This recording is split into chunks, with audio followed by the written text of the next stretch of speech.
Florida is known as the Sunshine State, but it could just as easily be called the Veteran State. The state has created a nonprofit corporation, Veterans Florida, to help veterans transition to civilian life. They provide career, entrepreneurial, back-to-school programs, which are all aimed at helping military personnel separate from the service.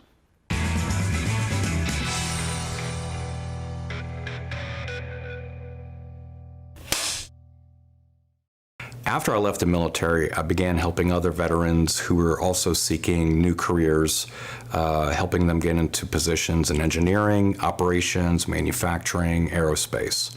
Seeing that I was good on the recruiting side, I decided to make that part of my career moving forward out of the military and help those that needed the help the most. So I've been in the recruiting arena since about the late 90s. I did a number of interviews from operations to sales, and it was difficult for me as well to determine what my next step was going to be.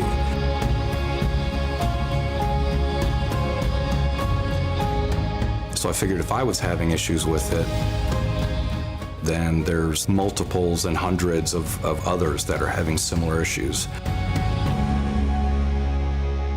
My name is Joe Marino. I'm the Executive Director of Veterans Florida.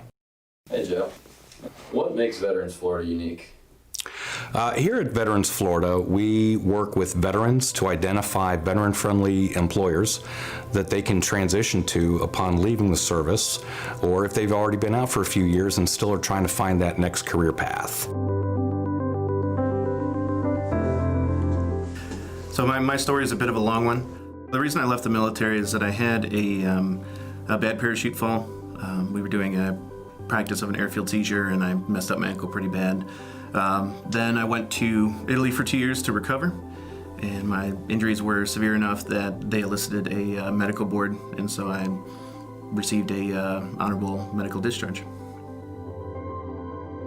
Reaching out to Veterans Florida, I submitted my resume, and through their website, we did what was called a pre-screen, where he asked me a bunch of questions about what I was looking for, where I'm looking, and then we corresponded back and forth a few times. You know, he would tell me, oh, I have this position that's open. My job as the employer outreach specialist is to, at the end of the day, create employment opportunities for veterans. Trying to understand how a veteran can fit into their company.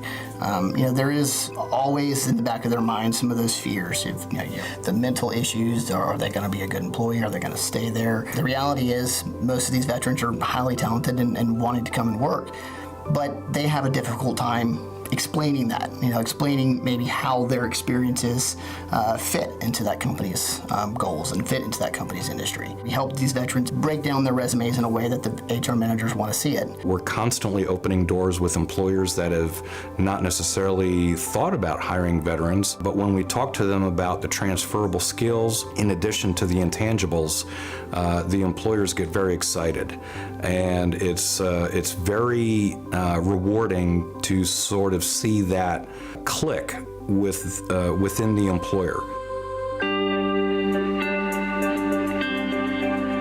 A lot of times when veterans transition out of the military, we require a lot of assistance.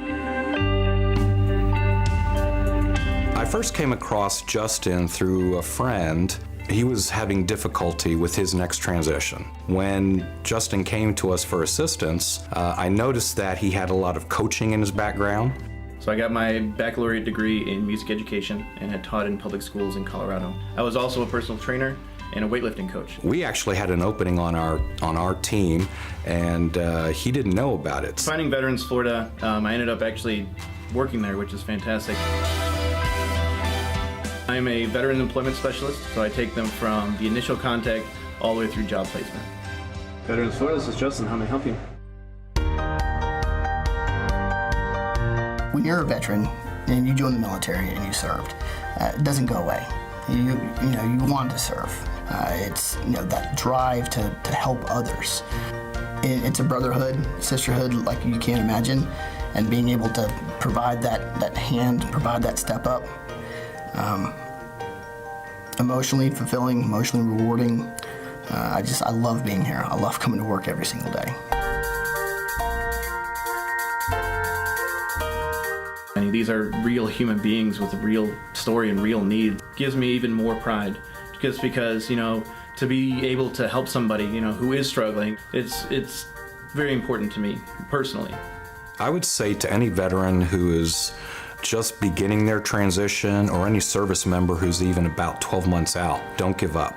There's a lot of opportunity out there, and working with the right team can help you identify that right opportunity to take that next step.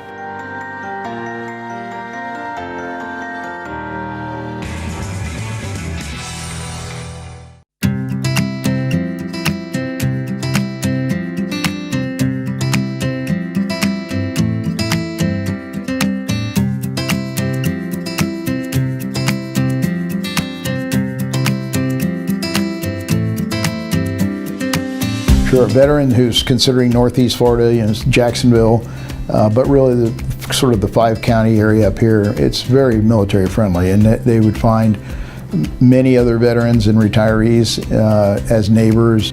But then it's a great place. You know, we have the beaches, we have the St. Johns River. I mean, recreation is fabulous here. There's many opportunities in several different industries, whether it be banking, whether it be manufacturing, and there's a lot of their skills that they can apply from the military, depending on what they did, to a variety of industries.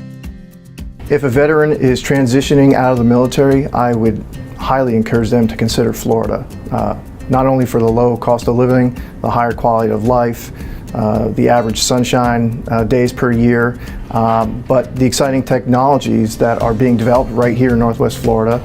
And veterans wouldn't necessarily have to consider moving to Silicon Valley to get into the tech space. They can come right down here to Northwest Florida.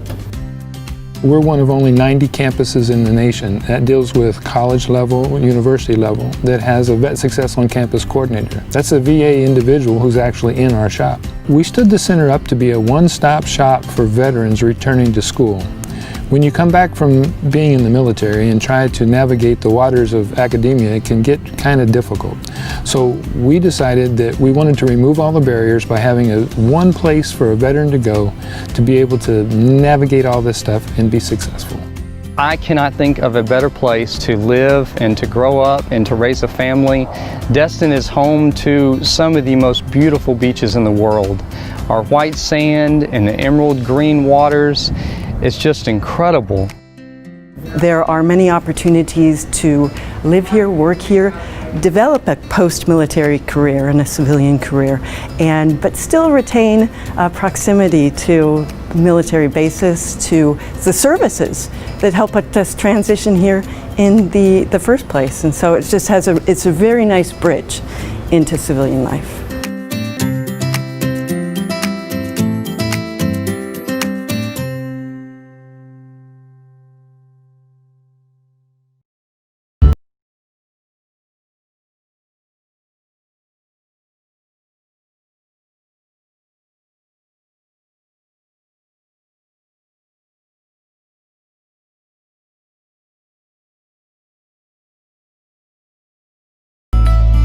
If you're transitioning out of the military, I think it's important that you, one, consider Florida, and two, when you're considering Florida, look at it as really a land of opportunity. We have a number of incubators now and accelerator programs, both in Naples, Fort Myers. There's a tremendous amount of interest in this community for entrepreneurship. The community, the county are all putting their heads together to how to create a broader base of jobs beyond just the service industry and the tourism industry. So this accelerated perfect example, there's high-tech companies, software companies like ourselves, where they will provide different incentives if you come up with a business plan to create quality jobs for the area. And then also, I'm just amazed on the number of veterans, especially retired veterans, whether it's admirals, generals who are down here, that are willing to help and lend their resources to ensure you're successful. You have such a broad and varied opportunities for outdoor pursuits, sports and anything you want to do with the Gulf, and a lot of water activities and so forth. You have the beaches. You have a lot of culture both in Fort Myers and Naples. If you're considering relocating to Florida at all, it's a really great place, especially from a creative aspect. South Florida just offers so many different things. I think that's been the thing I've been most surprised at. Regardless of what you're into, you'll have those opportunities to excel and propel yourself within them.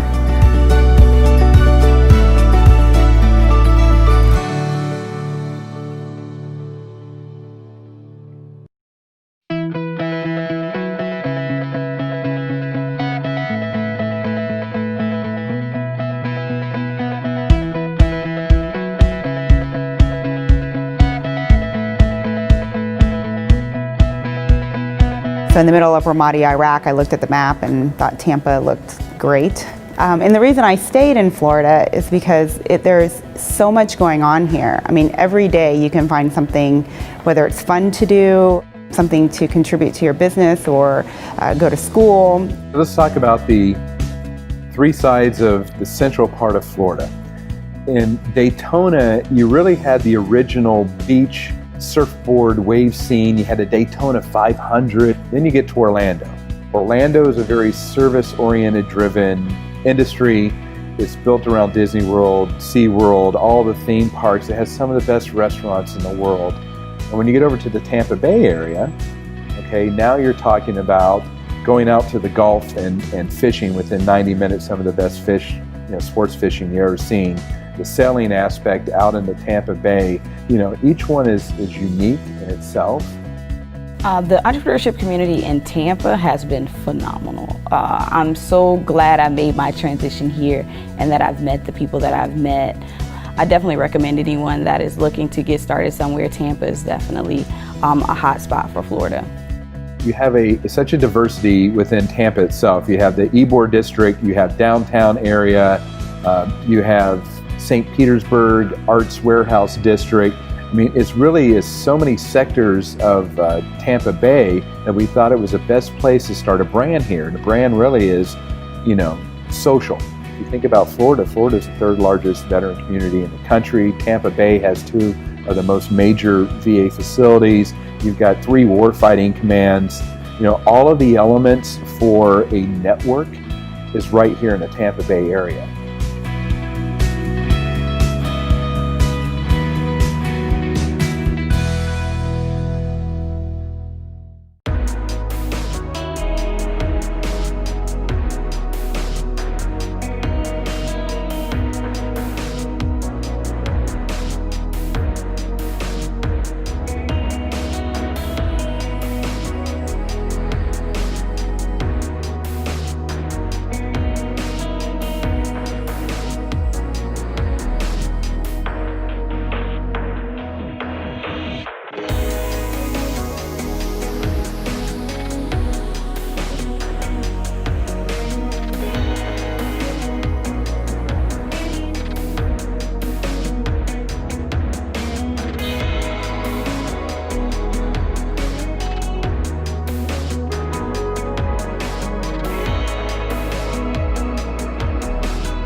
Hello there, I'm Joe Marino, and I'm the Executive Director of Veterans Florida. I'm an Army veteran and West Point Class of 1993 graduate, and I've been with Veterans Florida since near its beginning in 2015. I appreciate you taking the time out of your day to watch the Veterans Florida Virtual Expo presented by Bank of America. We have an incredibly dedicated team of veterans and civilians who believe in our mission to connect veterans and separating service members with economic opportunities in Florida. We're streaming today from our headquarters in Tallahassee, Florida. Your host will be Amy Entris, our Entrepreneur Development Manager, and you'll get a chance to meet her shortly. Veterans Florida was established by the state of Florida to attract and retain military veteran talent here in the Sunshine State by connecting them to career, entrepreneurship, and other resources. So whether you are from Florida, currently residing, previously vacationed, previously stationed, have family living in, or are simply interested in living in Florida, we want you and your family here. Normally, this time of year, over 300 of us would be gathering in a Florida hotel conference hall full of employers, exhibitors, and resources, and conduct a career fair, workshops, and an entrepreneur pitch competition over 2 days. Well, this year we're going virtual. Adapt and overcome is what veterans do. We're bringing the best elements of our in-person expo to you on the device of your choosing all across the nation. As the stream progresses, you'll hear from experts in Florida's high-growth economy, entrepreneurship, and more. You will have the opportunity to send us your resume if you're interested in one of our featured employers. You will also watch the Battle of the Pitches, our annual competition of entrepreneurs from our program, and see who wins. Cash prizes for the competition winners are provided by Bank of America and Learning Alliance Corporation. We thank them for their unyielding support of veterans. Our keynote speakers, Black Hawk Down veteran Matt Eversmann and Air Force veteran and owner of Mutt Sauce, Charlynda Scales, will speak to you about the success amidst chaos. A very timely message indeed. Before I go, let me leave you with these final thoughts. In addition to great career and entrepreneurship opportunities, in addition to being a great place to visit and take your next vacation, Florida offers unmatched state benefits for veterans. We have no income tax, so your salary and any military retirement are not taxed. We have homestead property tax exemptions based on veteran disability rating, which stacks on the standard exemption everyone in Florida receives. We have reduced or waived fees for hunting, fishing, state park, and concealed carry permits. There's too much more for me to list right now, but you can always go to veteransflorida.org anytime to learn more. Thank you, and enjoy our stream over the next few hours. And we thank our presenting sponsor, Bank of America, for making the Veterans Florida Virtual Expo a reality. Now it's my pleasure to introduce Lindsay Streeter, Bank of America's Vice President for Military Affairs. Hi, I'm Lindsay Streeter, Vice President of Military Affairs at Bank of America. This year, we're the proud sponsors of the Veterans Florida Virtual Expo. It gives me great pride to be here and to represent the bank in such an auspicious and grand occasion. Bank of America began a handshake with the military community back in 1920. That relationship started with financial services being provided to service members and their families. In 1980, we were awarded the military contract to provide financial services for our troops stationed abroad. That relationship is now 40 years old, and it boasts 275 ATM machines and 62 financial centers on military installations in both Europe and the Pacific, and a presence down in Guantanamo Bay. We had a hiring goal that we recently achieved, which was established in 2014, whereby we made a bold declaration to hire 10,000 veterans. We achieved those numbers a few months ago, and we stand ready now to support military spouse. As you all know, the military spouse plight is one that is destroying great attention across the country as they're experiencing unemployment numbers, which are sometimes 8 times the national average. Our veteran entrepreneur lending program was a robust and well-funded endeavor to help veteran business owners to achieve capital through partnerships with CDFIs. Again, 100 years in the making, this partnership and what you're experiencing this week during the Florida Veterans Expo is just a small example of why Bank of America is a great place to work and a great company to be a part of. Looking forward to seeing you all on the hilltop. Thanks for having us. Now we're going to watch Danny Burgess, Executive Director of the Florida Department of Veterans Affairs. The department is the premier point of entry for Florida veterans to access earned services, benefits, and support.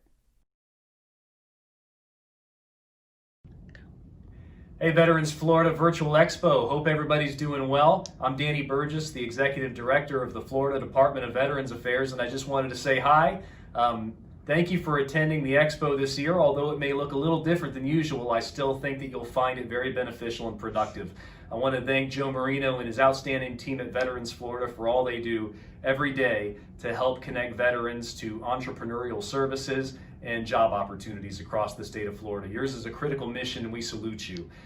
Here at FDVA, we proudly serve Florida's over 1.5 million veterans and help connect them to their earned services, benefits, and support. We operate 7 nursing facilities across the state of Florida, soon to be 9 if we can get our homes opened up here in the near future. And we also have a great team of benefits and assistance veterans claims examiners that stand by every day to act as your advocate as a veteran. And they're veterans themselves, so there's that peer-to-peer connection. They help connect you to your earned services, benefits, and support.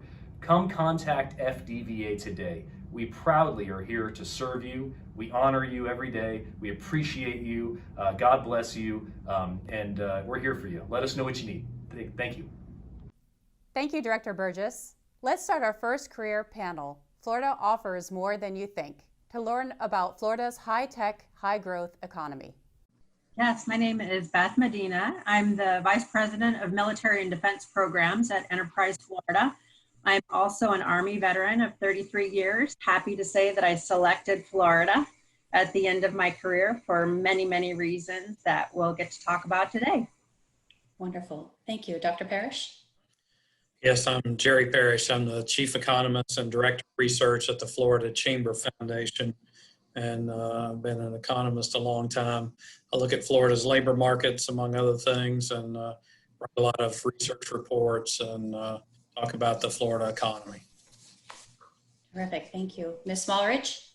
Yes, good afternoon, everyone. My name again is Kelly Smallridge, and I serve as the chair of the Florida Economic Development Council, which is a group of many economic development professionals throughout the state of Florida. And our association educates, advocates, and connects the economic development industry professionals for all 67 counties. We work very closely with the Florida Chamber and with Enterprise Florida to bring jobs to this state. Wonderful. Thank you. Mr. Santonzi? Okay, I'm Phil Santonzi with Florida Makes. I'm the Director of Client Engagement Services. Florida Makes is the Florida member of the National MEP Network, which is the Manufacturing Extension Partnership, a federal program with a mission to help manufacturers improve their business productivity and technical performance. I too am a veteran. I retired from the Coast Guard many years ago, and happened to be in South Florida in my last duty station, and this is where I stay. All right, so we'll get started with our first question, which is, what industries are booming in Florida and what kind of high wage jobs are available? Clearly, from our side on the military and defense programs, the space program has encouraged an awful lot of aviation and aerospace industries.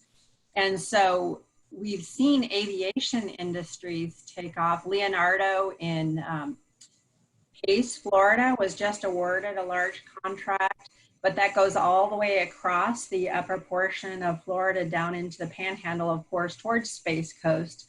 So it's not just what you would imagine around Space Coast, but the entire state of Florida has a lot of the feeder industries.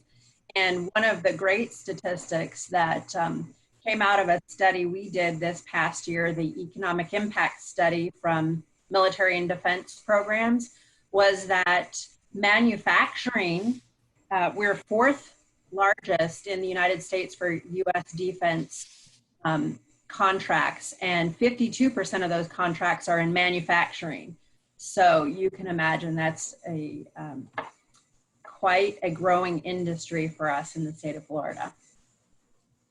Yes, exactly. And manufacturing is one of the biggest industries in Florida, as well as training and simulation and cybersecurity, tech, logistics, and aerospace. And of course, I have to throw in agriculture. So it's near and dear to my heart, as you can see.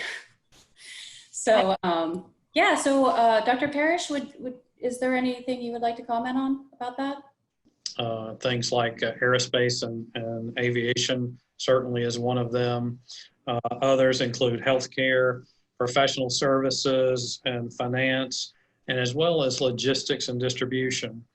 And the great things about those industries are not only that they are growing and planning, expected to grow in Florida, they provide entry points, no matter what your education level, from high school degree, associate's degree, certifications, bachelor's degree.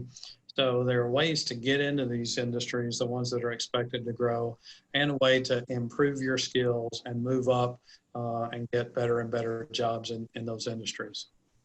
So I would also add that in addition to aviation, manufacturing, technology, financial services, logistics, and trade, one that is also growing in our state is life sciences and healthcare technology.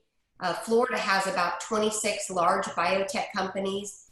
We're the second largest medical device state in the country, and 220 pharmaceutical companies. And as Jerry mentioned, several of these industries that we've talked about, and of course this is in addition to the traditional industries of tourism, real estate, agriculture, and construction.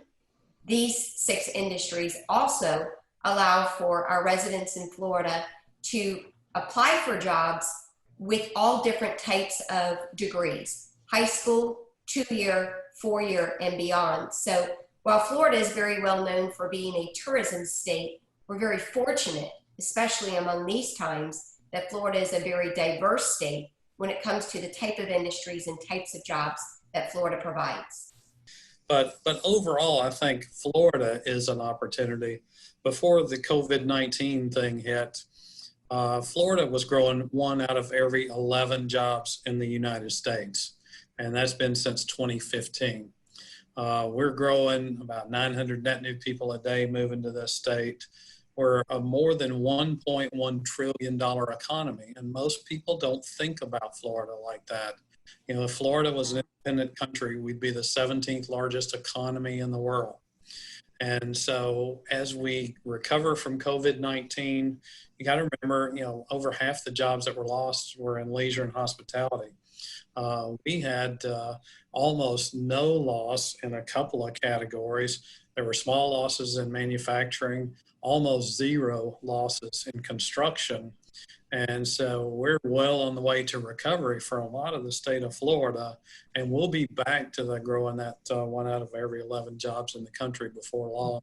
And I think that's going to provide a lot of opportunity for people who are getting ready to get into the workforce here in the state. I would add that someone mentioned it earlier, our aviation, aerospace, and engineering cluster in the state of Florida is very robust and probably most likely in need of people to fill the jobs that are available. And I would think that that's a smooth transition for our veterans. And I'm not just talking about from the aviation side or the military side. I'm talking about 20 commercial service airports just in the state of Florida, and 130 airports, 1,700 aviation establishments. And in Florida, we're very fortunate to have big names such as Lockheed, Sikorsky, Pratt Whitney, Carrier, all throughout this state creating jobs. I know that in Jacksonville, there was a most recent aviation aerospace company that moved there. Of course, what we saw over the weekend at the spaceport at NASA, and that program certainly taking great shape. That's just one that when you look at Florida, you don't often hear about it, but Florida is very ripe and has great jobs available in aviation, aerospace, and engineering. But Ms. Smallridge, you do bring up really good points. Some of the statistics that we've gathered to share with our audience, there are 13,000 unfilled positions in cybersecurity right now, 30,000 plus careers in training and simulation, 20,000 plus companies in manufacturing, logistics, 87,000 careers, aerospace, which you mentioned, 2,000 companies, also about 87,000 Floridians employed in that right now. And in tech, we're the #1 high-tech employment in the Southeast region. So with that being said, I feel like, you know, we've stated this already, but there's lots of opportunities in the state of Florida. So it's just a matter of figuring out which one is best suited for you and just getting started. That brings up a good point too, that you know, when we think of manufacturing, or when some people think of manufacturing, they might think, you know, production floor, you know, greasy, oily, dirty. And manufacturing companies nowadays are not necessarily like that. There are many, you know, especially in aviation and aerospace and biomedical and food processing, that are you know, clean environments, very clean environments. And there are other kinds of jobs besides the production type of job. You know, there are other support. You need the IT people, you know, the communications, the information technology. You do need the engineering and the research and development type of skills, you know, to be able to support the company. So if you're in manufacturing, doesn't necessarily mean that you're in production. That's where a lot of technical skills are required, but technical skills are also required in other parts of a manufacturing company.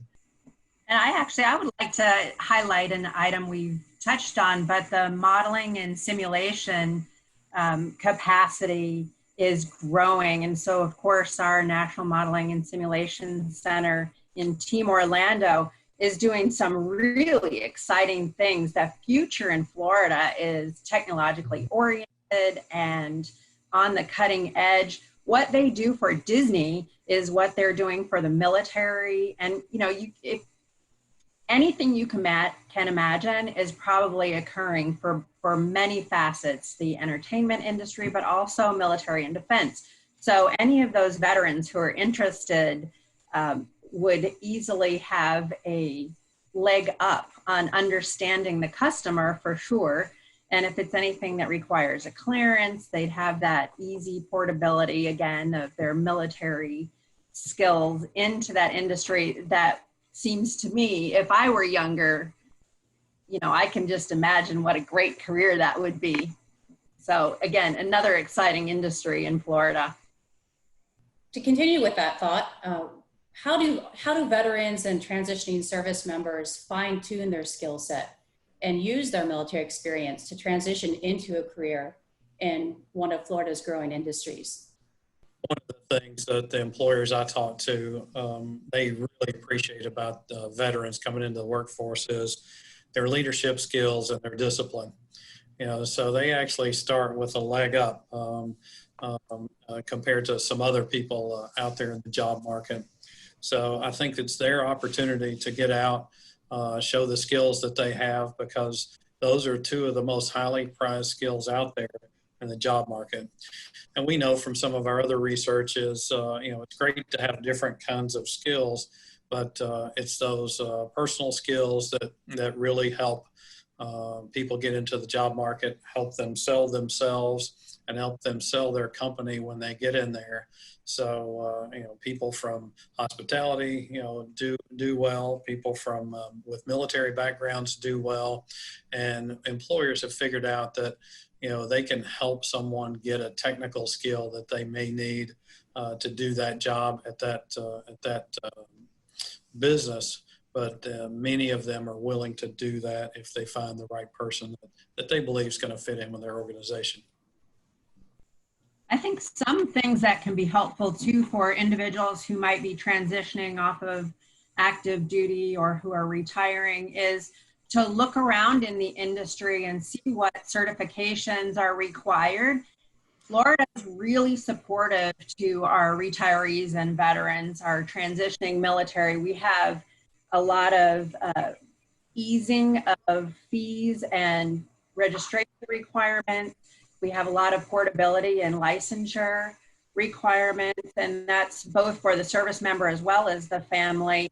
So doing some research, honing in on what industry you want to transition into, and then looking at how your skills can transition. Florida probably has a way to help you translate those skills or make sure that your licensure transitions. But if not, the university system in Florida is also super supportive. And, you know, by taking a couple of courses to really refresh your perhaps terminology, you can make sure that you're really at the cutting edge as you go for those interviews in the specific industry of your choice. So Amy, I would add that there are a couple of resources that I think most people do not know about in terms of getting a job and then the skill sets. The first would be, no matter what county you go through in the state of Florida, there are two entities that are extremely helpful in terms of finding a job and being trained for that job. In terms of finding a job, you can go to any county economic development board website or go to Enterprise Florida's website, and you will find press releases on the latest companies that are either moving their business from outside of the state or expanding within the county. And that gives you a good handle of where the jobs are. The second piece is in every county, and that is called an economic development board. Enterprise Florida, but then there's a county economic development board. The second piece is to go to your local career source.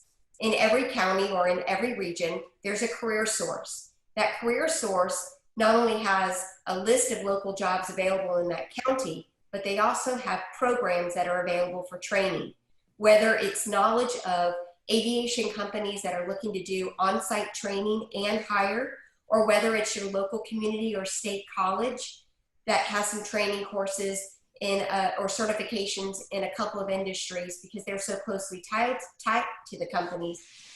The state college also has a handle on jobs being created. So there are traditional means of going through a headhunter or going through an employment agency, but there's some free resources, including the Economic Development Board and Career Source, that I think are very, very helpful and on point and up-to-date information. And if I could add to that, you know, there are some resources that are available that are more specifically just to manufacturing. In addition to what we just heard, there's a website, madeinflorida.org, that's run by the Florida Advanced Technological Education Center, and there's a lot of good information in there for job seekers. You know, it talks about all of the colleges, the state colleges that offer manufacturing education programs, and you know, with contact names and emails in there to get in touch. So the state and the community colleges around Florida are another good resource, not just for information about some careers, but also for the education and the skills. So we're interested in helping our veterans homestead in the state of Florida. We want them to, like you, Ms. Medina, you came out of the military and you made Florida your home. Actually, I've done the same thing. So, and I guess Mr. Santonzi, you did too. So, you know, we want to help our veterans do that as well. So with that being said, how do you recommend that a veteran pursues their job search, also keeping in mind their family and their spouse and making sure that they also are being taken care of? That's the good news about Florida's support to the military. Florida's support to the military isn't just for the service member or just the veterans. It's for everybody. It's service members, veterans, families. The list of programs and laws and that I mentioned earlier is in a publication that we do called the Military Friendly Guide, Florida's Military Friendly Guide.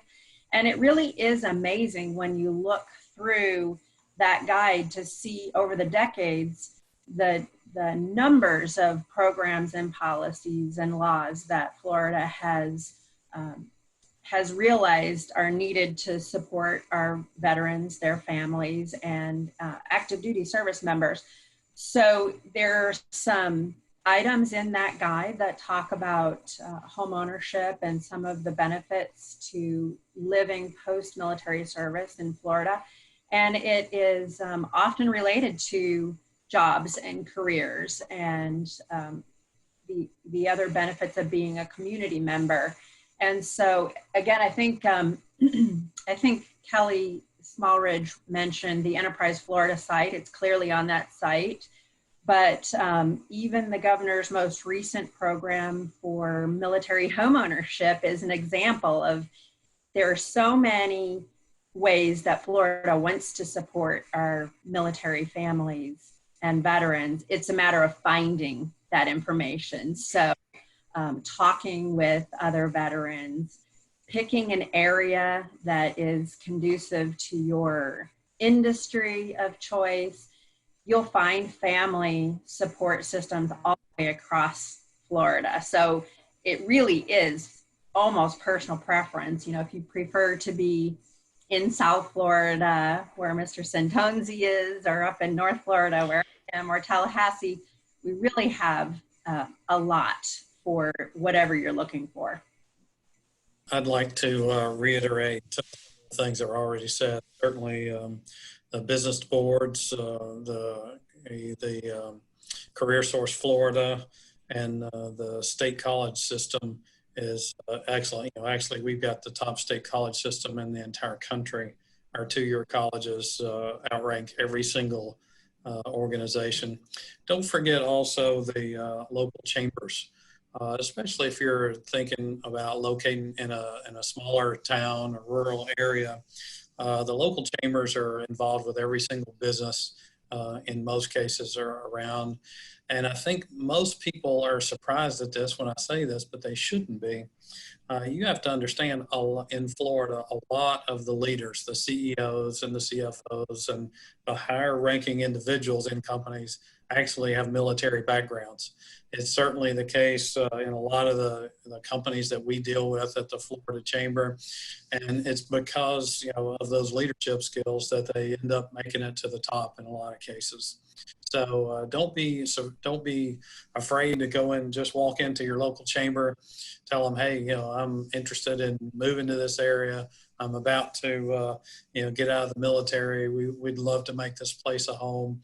What do you have? I will guarantee you that, you know, we all understand the economic impact of military families and how positive it is, not only for the economy, but also for the community, because they're typically the ones that are, you know, coaching, you know, baseball and coaching basketball and highly involved in the community.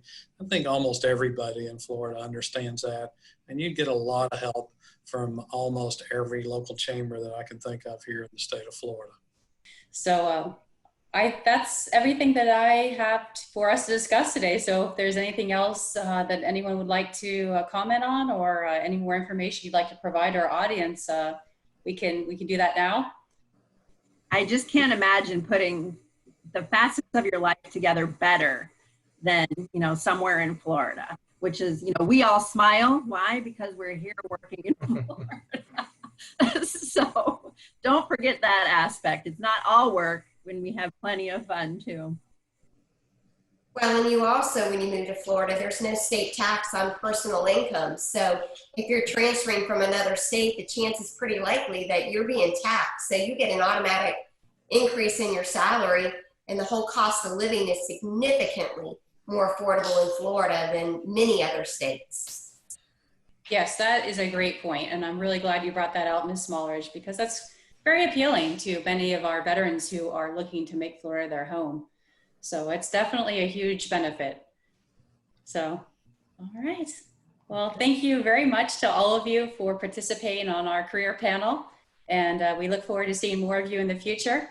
And with that being said, I hope you enjoy the rest of your day. So thank you very much. Our Veterans Employment and Training Team provides one-on-one career assistance ranging from resume crafting to interview prep, and will work to place you in a career with veteran-friendly employers who want to hire veterans like you, who bring hard skills and a mission-focused mindset. As we just saw in the Florida Offers More Than You Think panel, Florida's high-growth economy is teeming with employers in industries like aerospace, aviation, logistics, and manufacturing. Now let's start the virtual career fair and watch some of those employers. If you'd like to submit your resume for any of these employers, click on the links on the screen or in the chat box, and our Veterans Employment and Training Team will reach out to you directly to discuss your goals and work to place you in a career. Up first is Lockheed Martin, who's seeking candidates for open positions in its missiles and fire control business area at locations across the state.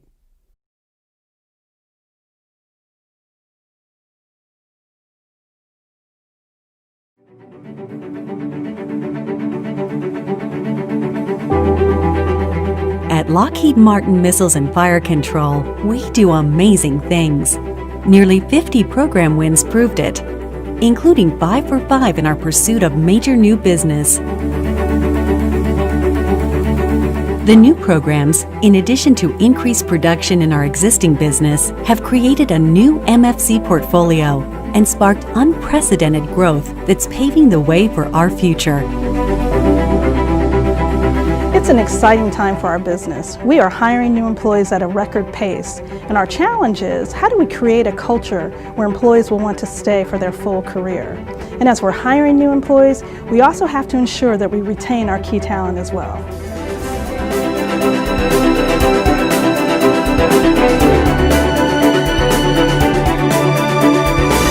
Missiles and Fire Control has experienced unprecedented growth in the last 18 months or so. We've had some major program wins, but with those wins come challenges to the infrastructure of the business. We are embarking on construction projects across the enterprise. We have a 6-story office building being built on the Sand Lake Road facility. We have the Triumph facility in Dallas, which is going to support major expansion, and we have brick and mortar activities going on across the remote sites across the enterprise. This is both exciting and challenging, but it's a good problem for us to have.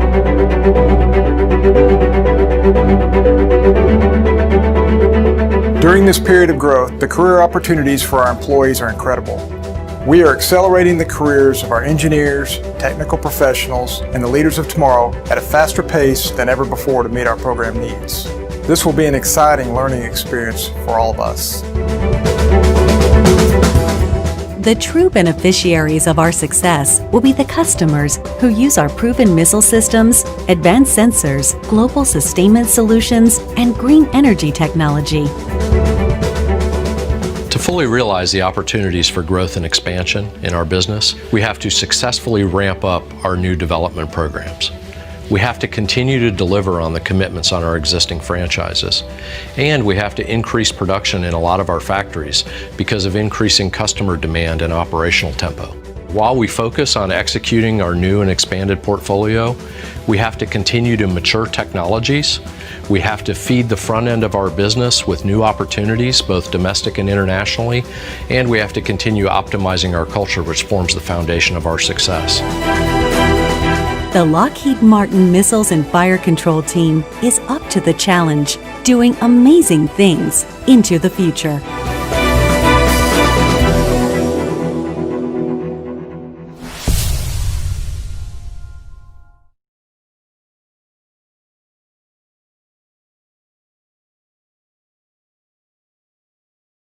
Now we'll go to our presenting sponsor, Bank of America, with positions in financial services located across Florida.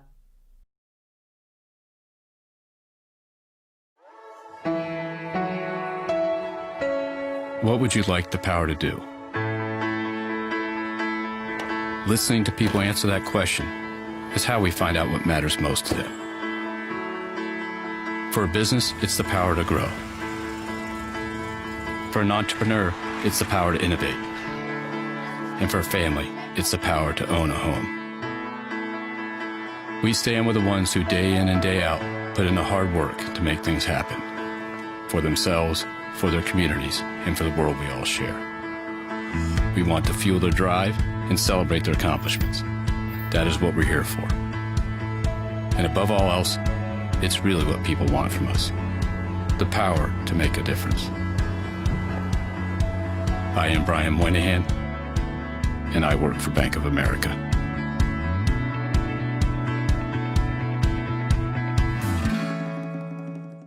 Let's go to VetCorps, who is hiring technicians and project managers in areas of emergency water removal, mitigation, restoration, and cleanup services for residential and commercial properties in Tampa and Fort Myers.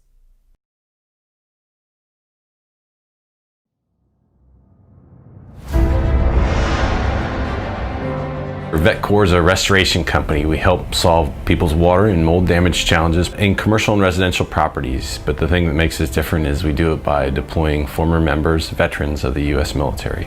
Right now, through organic growth, we can provide sustainable and meaningful opportunities for mostly younger vets who are technicians. At every level in the company, we differentiate ourselves from the typical restoration contractors.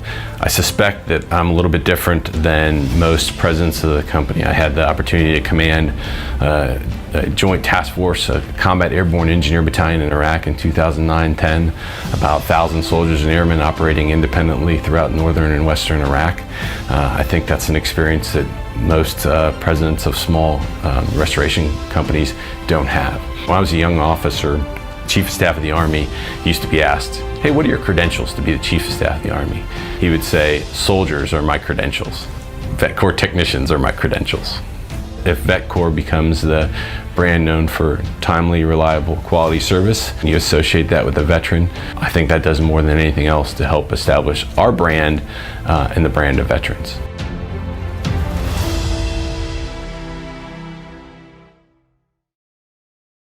Let's go to the Florida Highway Patrol, who's hiring state troopers across the state. There's a certain level of pride that comes with protecting our country. Transitioning veterans looking for their next career choice are finding fulfilling satisfaction working with this Florida-based agency. They promote law enforcement as a positive career path, keeping their community safe, striving to achieve the core values of courtesy, service, and protection.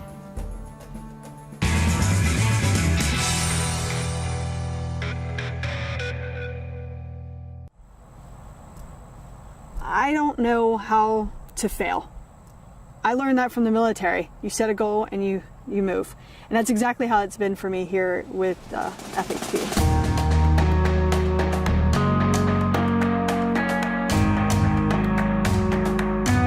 When I joined the military, I learned honor, integrity, structure, goal setting. I left the military, and for about a year prior to joining FHP, I just realized I missed a lot of things that the military had offered. My name is Dennis Hobbs. I'm a sergeant with the Florida Highway Patrol. I'm in charge of our motorcycle unit in Tampa, Florida. I started out graduating high school, and I joined the United States Marine Corps at 18 years old.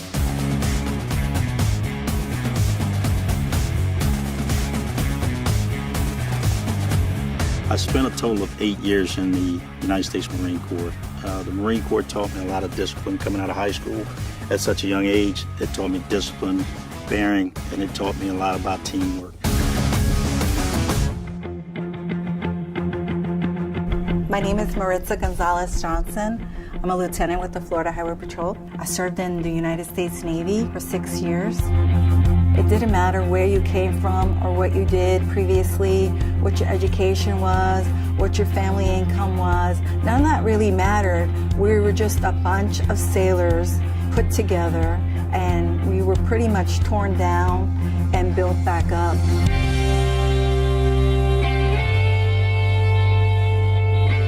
Quitting is not an option, and they teach you that. The Navy teaches you so many skills and leadership skills that you need for any job that you do, and they prepare you for anything.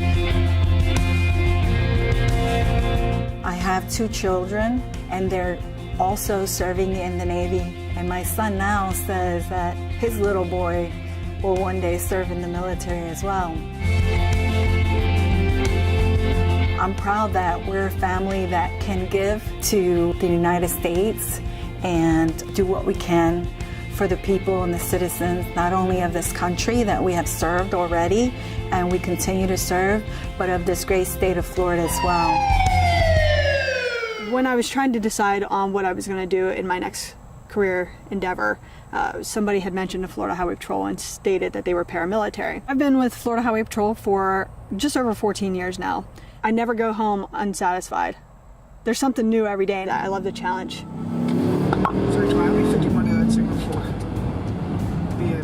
Learn to expect the unexpected with the military, and it came right here into FHP as well. It's an exciting career. Just their academy alone excited me. There is discipline, there is structure, there's tradition. I love the tradition of the Florida Highway Patrol. We're about commitment and community. and that spoke to me. I love serving my country. I currently still serve my country. I love serving the state of Florida. The Florida Highway Patrol training is approximately 6 months long. And one of the big things about our academy is you're guaranteed a job once you complete the academy itself.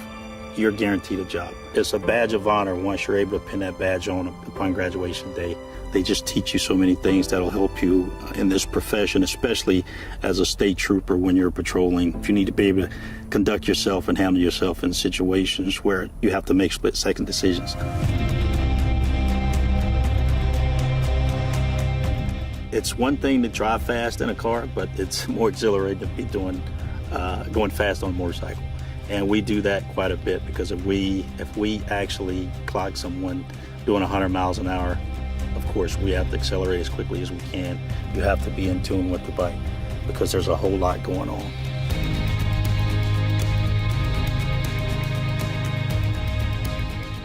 There's a lot of excitement on the squad, a lot of dignitary protection details that we do. We get to meet some very high-powered people.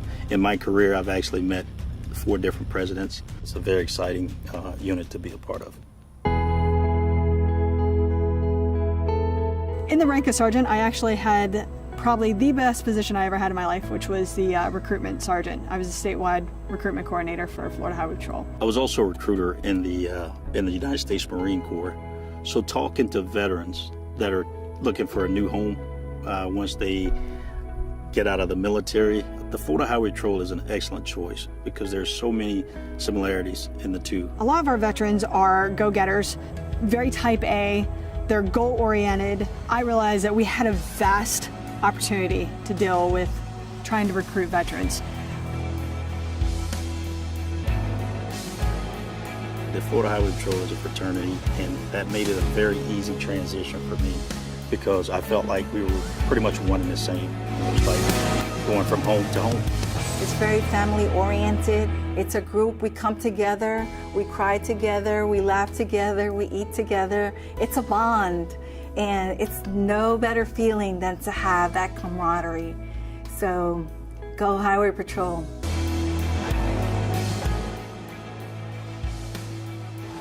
We're about family values, about serving, about protecting.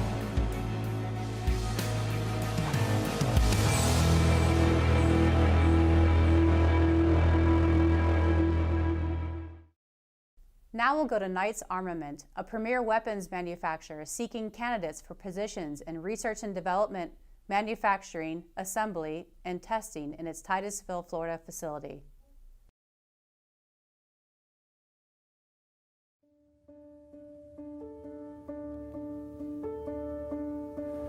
Knights Armament Company is a family-owned and operated American small business dedicated to supporting the men and women who defend the United States of America. Knights is the largest manufacturing company in North Brevard County. Our mission is to develop and manufacture the most innovative products for those who protect our country. Over the past 40 years, C. Reed Knight Jr. has established Knights as the leader in the field of enhanced defense for the warfighter. The Knight Enterprises companies produce excellent, innovative products committed to value, quality, and customer service. Our ability to design, prototype, test, and manufacture in-house ensures that Knights can develop groundbreaking, responsive solutions that can be quickly fielded. Knights always has a need for skilled, qualified employees. Veterans have a special understanding of what we do and who we support. We find that the veteran workforce is very passionate and committed to the high standards in production and quality, which are our benchmarks.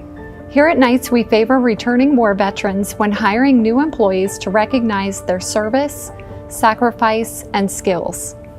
We strive to promote our veterans to reach beyond entry level and training by giving them the opportunity to gain additional skills and capabilities required for promotion within the company.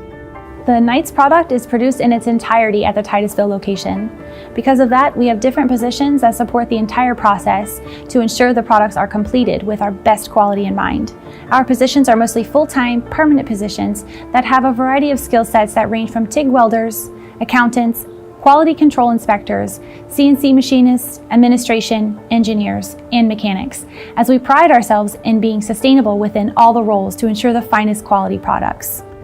Our engineering departments consist of manufacturing engineering, research and development, and production engineering. Manufacturing engineering plays an extremely important role in both development and production. Manufacturing engineers determine how parts will be manufactured by designing and refining the manufacturing process. They are also responsible for the design and fabrication of tooling, fixtures, and gauges. To eliminate costly redesigns, ME is heavily involved in the R&D phase and lend their manufacturing acumen during the component design process. We have one of the largest machine shops in Florida that consists of mills, lathes, and a model shop, with approximately 300 machines in total. Here at Knights, we offer apprenticeship programs that afford the employee the ability to earn as they are learning. The apprentice can begin as a level 1 machinist and progress to a level 3 machinist. Knights is well known here in our local community, and we pride ourselves in the ability to offer over 300 positions to aid in continuing to help our community grow. To be eligible for employment, you must be at least 18 years of age, be a U.S. citizen, and pass a drug screening and a DoD background check. Check out our careers page for the current open positions that we have available. Up next is Quiet Professionals, a defense contractor with several open IT positions in Tampa Bay. At Quiet Professionals, our people are driven by a greater purpose. When we were founded in 2013 by Special Forces veteran Andrew Wilson, we had just 3 employees and a mission to strengthen America's global security. Originally coined by the Green Berets, the name Quiet Professionals has reflected our unique capabilities, professional demeanor, and commitment to excellence from the start. These values propelled our success. Today, we have grown to over 130 employees globally, and we continue to expand our mission support capabilities. This astonishing growth has been made possible by our purpose-driven, innovative teams, our committed industry partners, and our proven performance across multiple high-value contract awards. As a certified, service-disabled, veteran-owned small business, we are proud to support multiple prime contracts and a strategic growth plan to differentiate ourselves as the preferred partner for U.S. government agencies and for corporate entities across the globe. We have proven we excel in extreme situations where most others fail. We believe that our employees are the foundation of our success. Recognizing our employees as our greatest asset, we strive to be the employer of choice among the most elite soft and soft support professionals. And over the last 7 years, we have created an impressive portfolio of career opportunities. We have strengthened industry partnerships with companies like Esri and Azure to position ourselves as the partner of choice, assisting DoD agencies through cloud deployment, where our geospatial and cloud service professionals can integrate cognitive services, big data analytics, and automation with deep learning. We also expanded our full spectrum IT services, developed a robust unmanned aero system training and service program, and continued the ground efforts to counter and defeat improvised explosive devices in the most arduous areas of the world. Our daily work is much bigger than ourselves.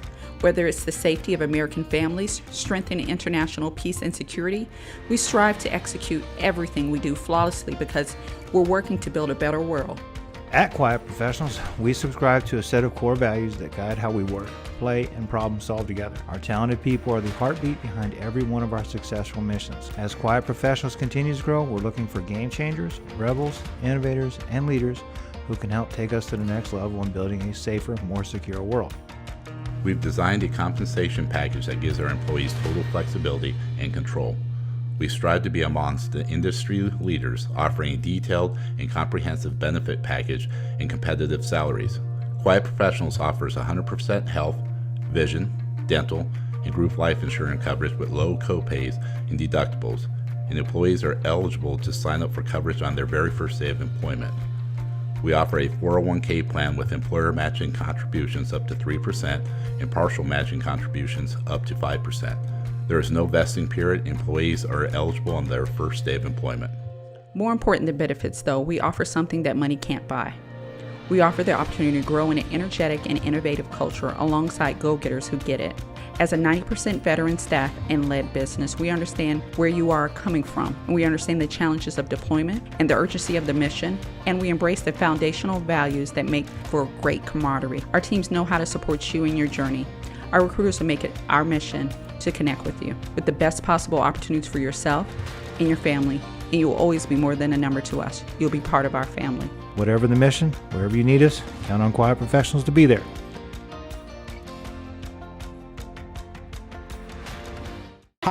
Andy Wilson. I am the owner and CEO of Quiet Professionals. So a lot of times people ask me, what is Quiet Professionals? What do Quiet Professionals do as a company? And what I tell them is, we're a defense contracting company. We provide services in human capital of experts in their field to both government and corporate organizations around the world. We believe at our core that people are our greatest asset. And that's really what we focus on here at the company. Quiet Professionals is a special place. We're special because of our people. We're special because we've been there in the shoes of those that we're hiring. We all started at the bottom and have worked our way up to where we are today. Myself and a few of the other executives here and many of the members here at the headquarters have not only served in the military, but have also served as contractors themselves, both here and abroad in various capacities. That allows us the unique ability to see and hear what our employees are saying from their perspective. And we push that back here to those employees that are working in various locations here at the headquarters office that maybe did not get to have those same experiences, and explain to them the difference. I just want to take this last minute to say thank you. Thank you for what you do. Thank you for your service. Welcome to Quiet Professionals.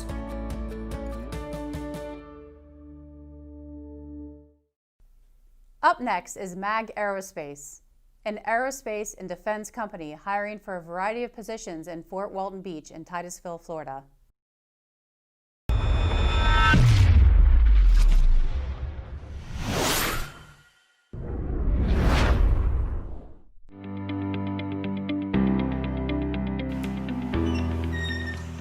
Welcome to the TISC, where we integrate systems and change the world on the battlefield. I'm Chad Voivich, the director of MAG Aerospace in Fort Walton Beach, Florida, and a U.S. Army veteran. I need veterans like you to help us integrate technology and to help our military members be more lethal and come home safely. Let's hear from the veterans that currently work here and see how they support the mission. I'm Jason Hernandez. I'm the lead engineer for MAG Aerospace in Fort Walton Beach. I'm a Marine Corps veteran and I'm helping to shape the future of satellite communications. Hi, I'm Preston White. I'm a retired Army veteran and a senior enterprise architect at MAG Aerospace in Fort Walton Beach, Florida.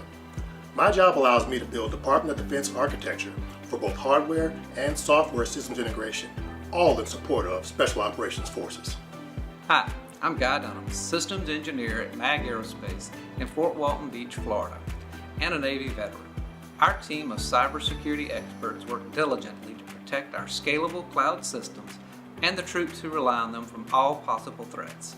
Good day, my name is Josh Collins. I'm an Air Force Reservist and systems engineer with MAG Aerospace here in Fort Walton Beach, Florida.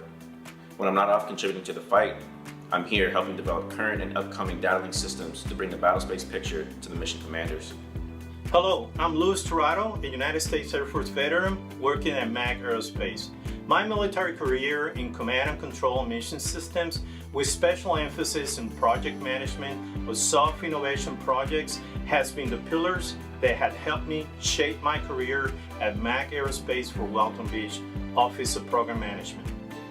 Hi, I'm Tim Lewis, an Information Assurance Manager at MAG Aerospace in Fort Walton Beach, Florida.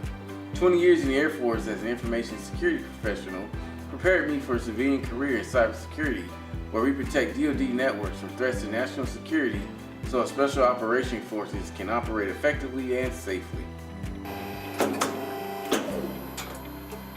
Hi there, my name is Holly Carr, and as an Air Force veteran spouse, all the challenges that my husband and I encountered over the years of his service prepared me for this fast-paced environment at MAG Aerospace as a multimedia specialist. Hello, I'm Colonel Retired Rob Cannell.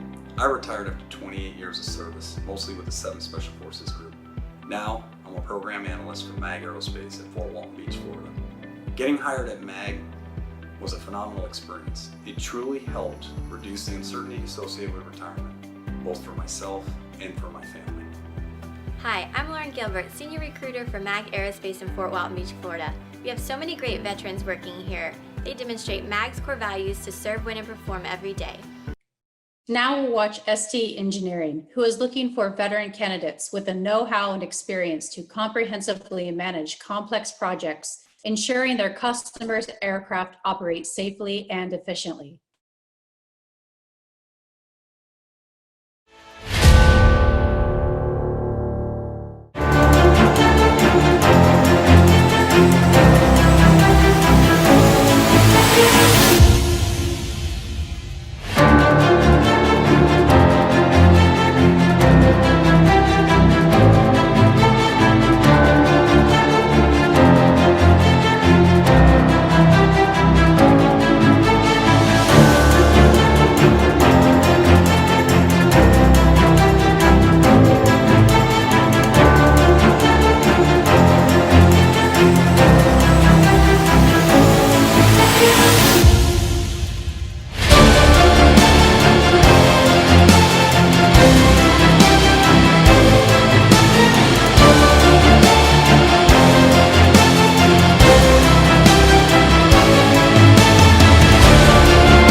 Up next is Autobase, who is currently hiring road rangers as well as supervisor and manager level positions in the operations field at locations across the state.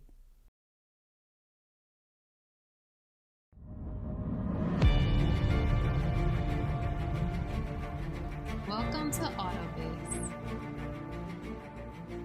the nation's leading provider of safety service patrols. We operate in 8 different states, serving our clients by delivering premier traffic incident management services. Autobase is comprised of a diverse group of men and women, many of whom have previously served as police, military, firefighters, and emergency medical technicians. We understand what it means to serve and use these experiences to enhance our operations. Our operators are well-trained, focused, and properly equipped to provide scene safety and roadside assistance to over 350,000 motorists each year. Autobase continues to grow as an industry leader, delivering new technologies and innovative solutions to traffic incident management. By placing safety first, Autobase has created a culture that reduces risk with every action we take, keeping not only our operators safe, but the first responders and motorists we serve daily. Autobase continues to be owner-operated and looking forward to growing our company and expanding our services throughout the country.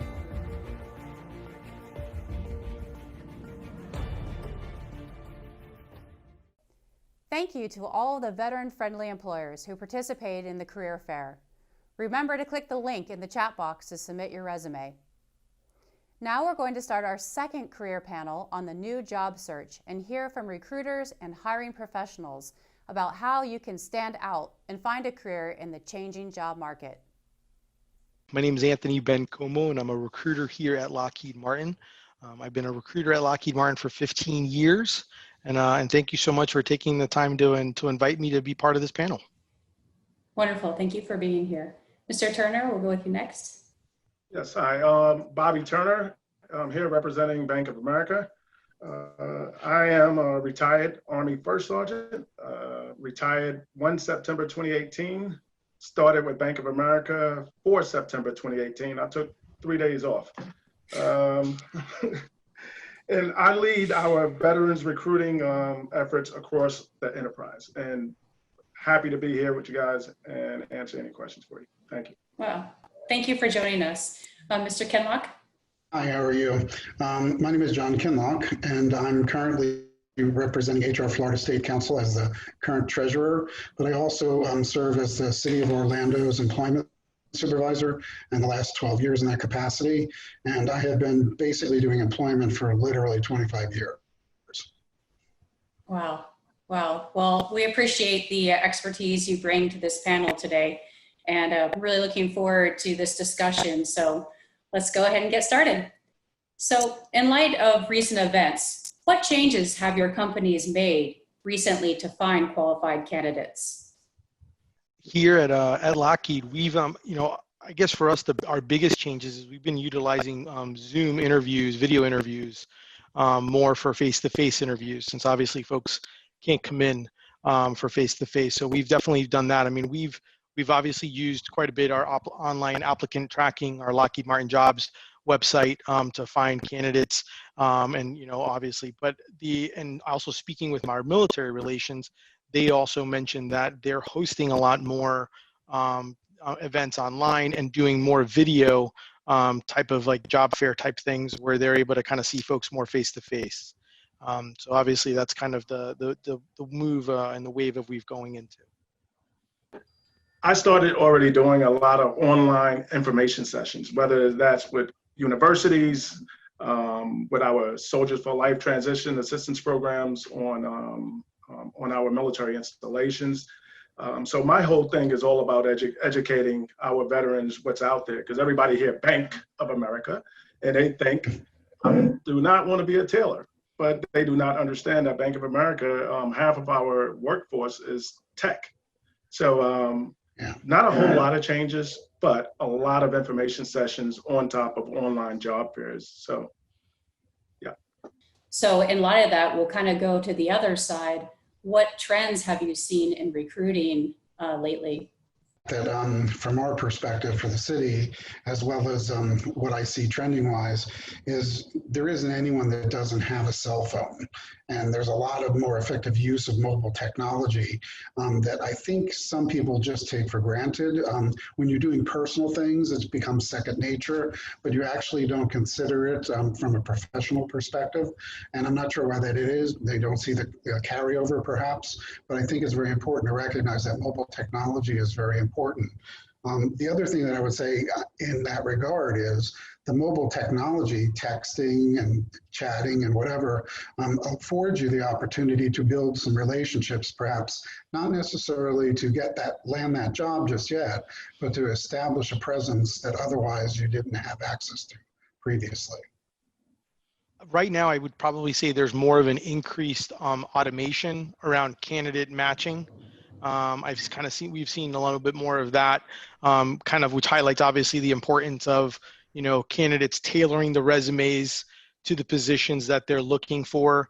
I think that's kind of one of the big areas. I mean, obviously with unemployment rising, there's definitely been an influx of additional candidates applying to open positions. So it's even more important to, being so competitive to, kind of how candidates, put their information in their resume in order to be seen when you're kind of vying with so many others. I would tell candidates to just be patient out there. There's across the board, there's just a lot of jobs have been just not taken off the job boards, just put on hold temporarily. So I would just tell the candidates, be patient, do not give up. The jobs will come back on the job board slowly as this country reopens. So just be a little patient. Don't give up. Mm-hmm. Yeah, and that's a good segue into the next discussion topic, which is what kind of advice you have for job seekers. What are some best approaches in this new job market? You have to really target and know what it is you want to do when you get out of the military. And know why you want to work for that company. Is it pay? Is it culture? Is it? They just got to figure that piece out. So I would say target companies that you really want to work for, and in this environment, they got to network. If they think they're going to take a chance of just applying for 100 jobs on your job board and make it, it's not going to happen. You must network and at least get to know 5 to 10 people in that organization where you're having regular conversations with weekly on social media, whether it's LinkedIn, Facebook, Instagram, or what have you. So networking and precision job seeking.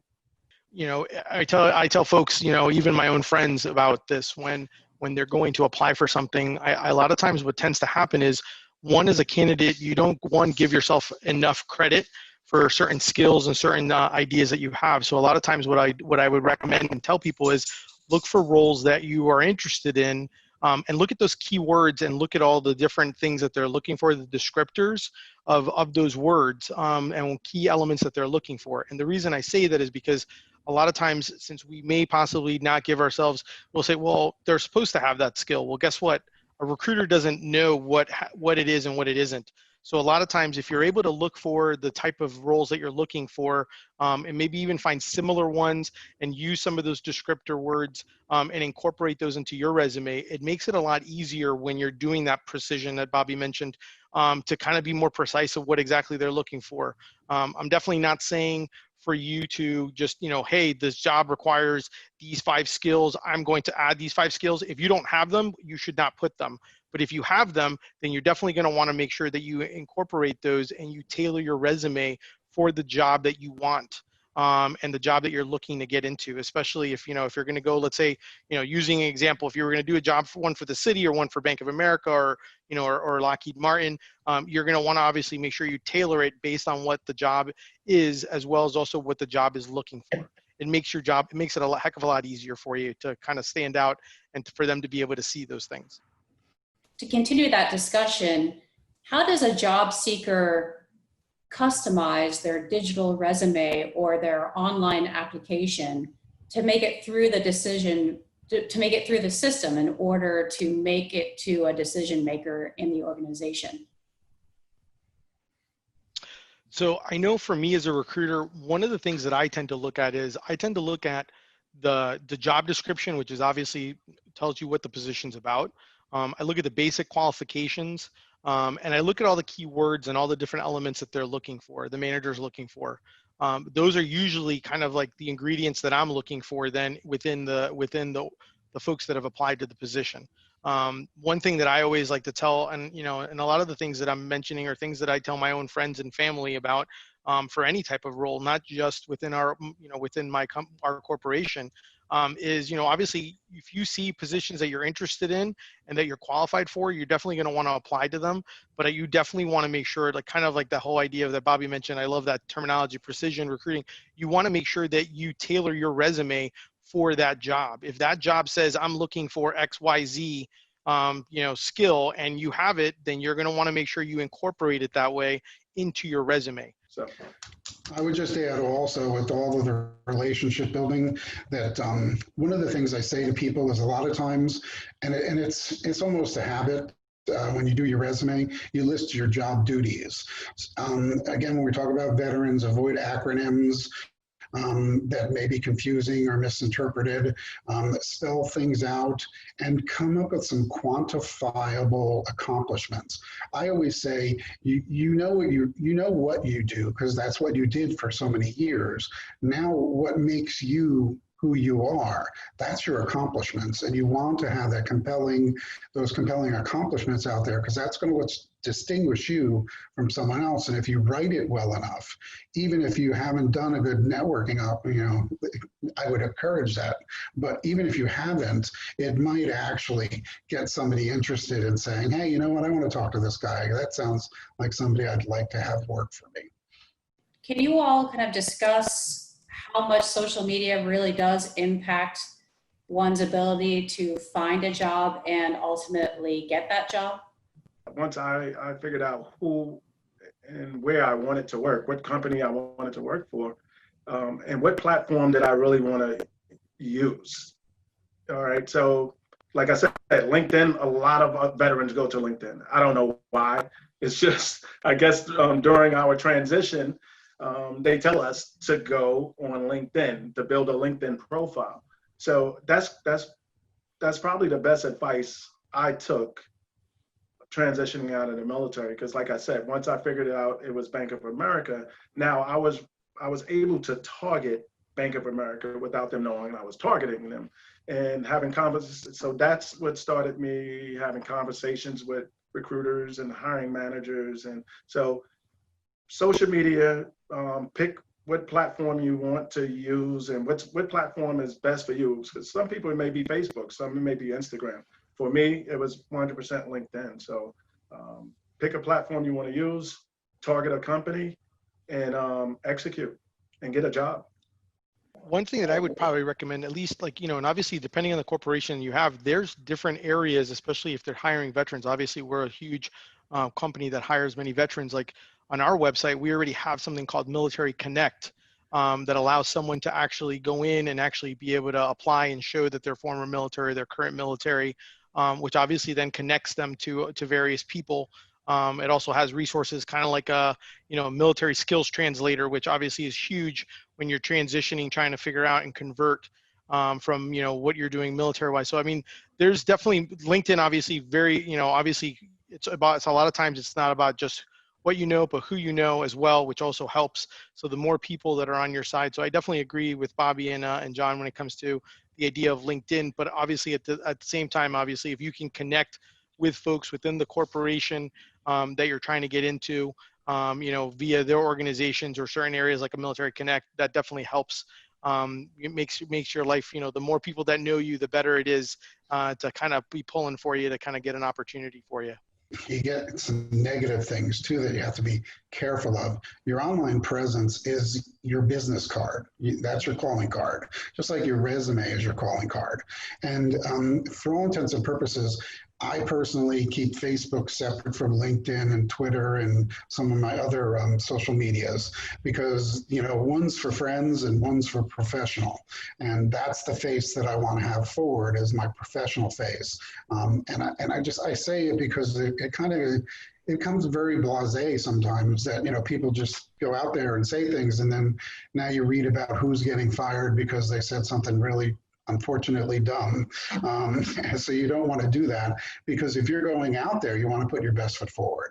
And I would also say too, while you're on social media, to Anthony's point, there are subgroups out there. And I would say just like in-person presence, like you look for trade organizations or groups that, are like for me, human resources. I've been involved with human resource HR Florida for almost since I've been to Florida for 20 years. That's how I got my first certification.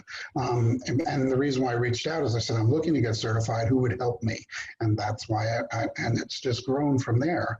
So you don't discount the fact that there are natural networks out there for you to plug into. It is very prudent to take a look at your online presence. And I also want to mention too that Veterans Florida offers help with rewriting a resume and also with interview skills. So any of our audience members, if you're interested in that, you can go on our website and sign up for that. So with that being said, are there any other tips that you can offer to our veterans to assist them with job seeking? Well, the first one would be self-ID. Is huge. For some reason, our veterans are afraid sometimes to self-ID as a veteran because they think it's going to be held against them. I'm telling you, I'm here to approve this message. That is a false. As a matter of fact, us that's in HR, we understand that it depends on how your resume get looked at. You have internal candidates and you have veterans, and if you don't mark yourself as a veteran, no one's going to know that. And you'll never I will never see or get to work with you because my sole purpose in life at Bank of America is to oversee our veterans recruiting program. So self-ID is huge. And that's for both disabled veterans as well. Do not think that this is going to be held against you. I'm here to tell you that as a disabled veteran, please, self-ID is huge. You do not want to mark yourself as a veteran or disabled veteran. And two, just when you're on these job fairs, like Recruit Military job fairs and SAC and Mojos and all of that, and you're at home as a candidate, as employers, we're at home too. So just keep in mind, sometimes we may get interrupted, that we may have a disconnection with But with our internet or something like that, because in the past I've had people, oh my God, Bank of America's not even here. They've been off for 15 minutes. I'm a human being. I have an internet just like you. And sometimes it disconnects. Be patient on these platforms and watch what you say, because what you say may just turn me completely off, and I may not, I may just tune you completely out and you miss out on the opportunity. So those would be my two things. I wanted to say about the veteran's preference, or the identifying as a veteran. Being that I'm a public agency, we give preference. You actually get preference in the selection process. If you are deemed minimally qualified as we go forward, there are certain steps that must be taken that you as a veteran will be afforded by us as a public sector employer through the state of Florida. I mean, we have to do it. And I will tell you, as a former veteran myself, I made sure that that was taken care of. So be prepared to have your DD-214 available, or just like a resume. And it just becomes second nature that you automatically send it along. It's like page 2 or page 3 of your resume. Don't be embarrassed. In fact, be proud of that you've served. There's natural leadership abilities that come from that. And a lot of employers recognize that. So that's the other point I was going to make, is just don't discount your leadership qualities and try to quantify those because it's very important. It shows a lot of maturity that employers are looking for. Make sure to take advantage of all the resources that you have available to you. Organizations like yours, Veterans Florida, take advantage of these organizations. They offer you resources to be able to do, to get you to that goal. So take advantage of those things, network with those people, do those events, look for areas within your community that you're looking, within that, to try to be able to, and then obviously when the time comes and you're ready to get to do for an interview, do your research. Obviously you want to make sure you do your research. You want to make sure that, especially now in a time where we're all doing Zoom type interviews, you want to make sure that you're prepared, your technology set up, right lighting, all those type of things. Be prepared for all those things, because it's a little nerve-wracking when you are going through that interview process, especially now, like kind of like how Bobby mentioned it. We're doing it in an atmosphere where you're currently home, so things happen. Dogs bark. There's certain things that you have to be prepared for, to be able to kind of be able to show the right foot forward, to be able to show that when you're portraying and projecting yourself in a panel type of interview with other folks. So with that being said, what do you do if your dog barks or something like that? What do you recommend? So, I mean, there is a mute button. I mean, you can mute it. You can, say kind of like one moment type of thing like that.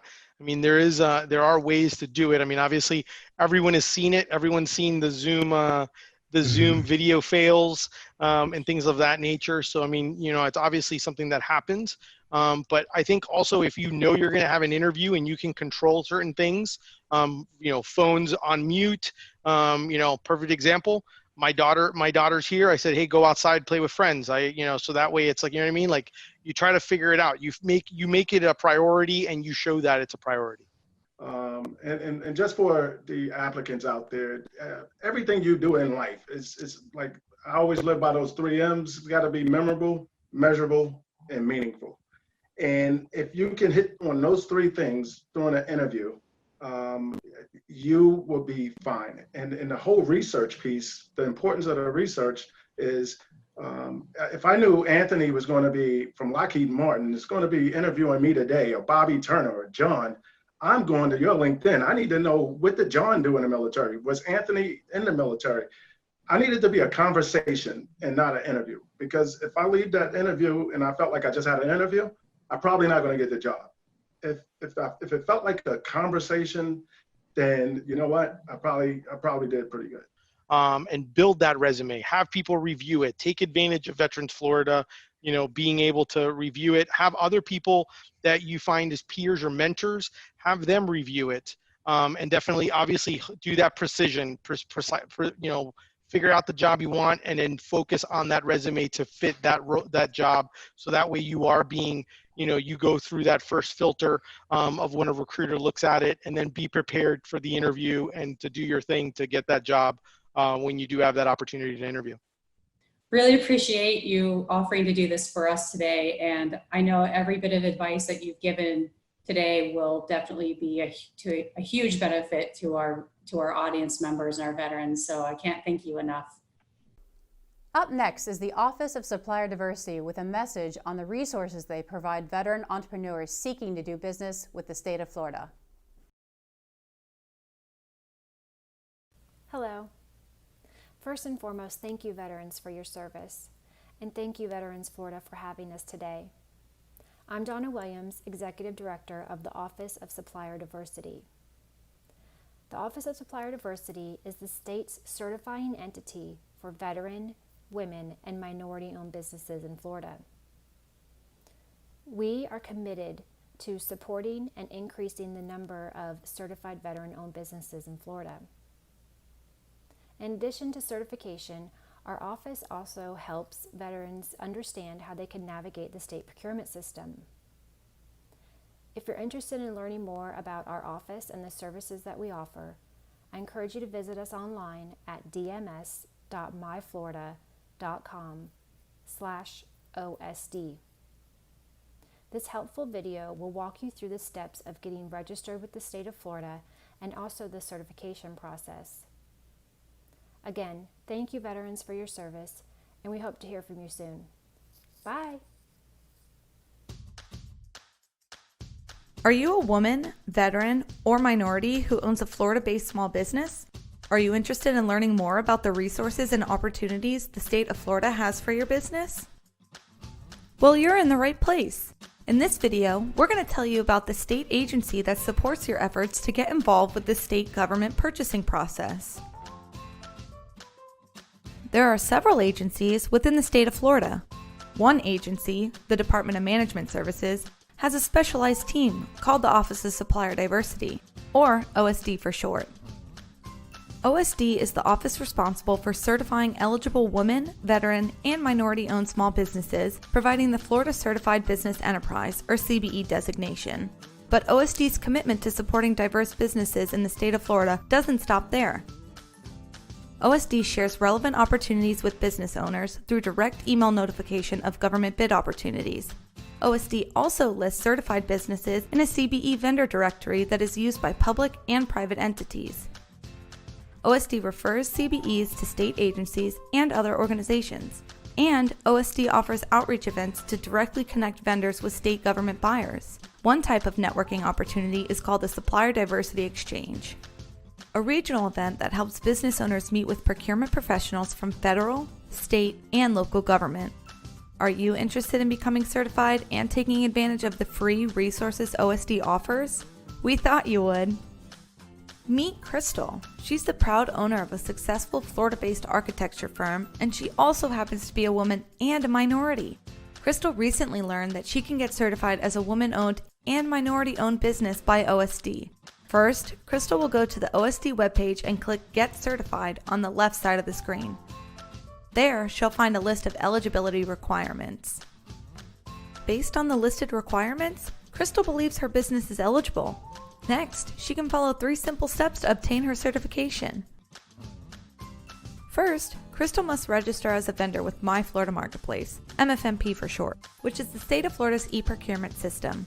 To register her business, she'll go online to vendor.myfloridamarketplace.com and follow the steps for new vendor registration. During the CBE registration step, Crystal reviews all the possible designations that could describe her business. She chooses the Yes radio button next to Are you seeking a certification as a woman, veteran, and/or minority-owned business from the Office of Supplier Diversity? Next, she looks at the types of designations available from OSD.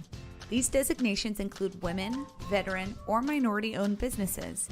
Crystal identifies that she'll be seeking the Women and African American-owned business designations, so she selects the descriptions that apply to her business from the drop-down next to each of those designations.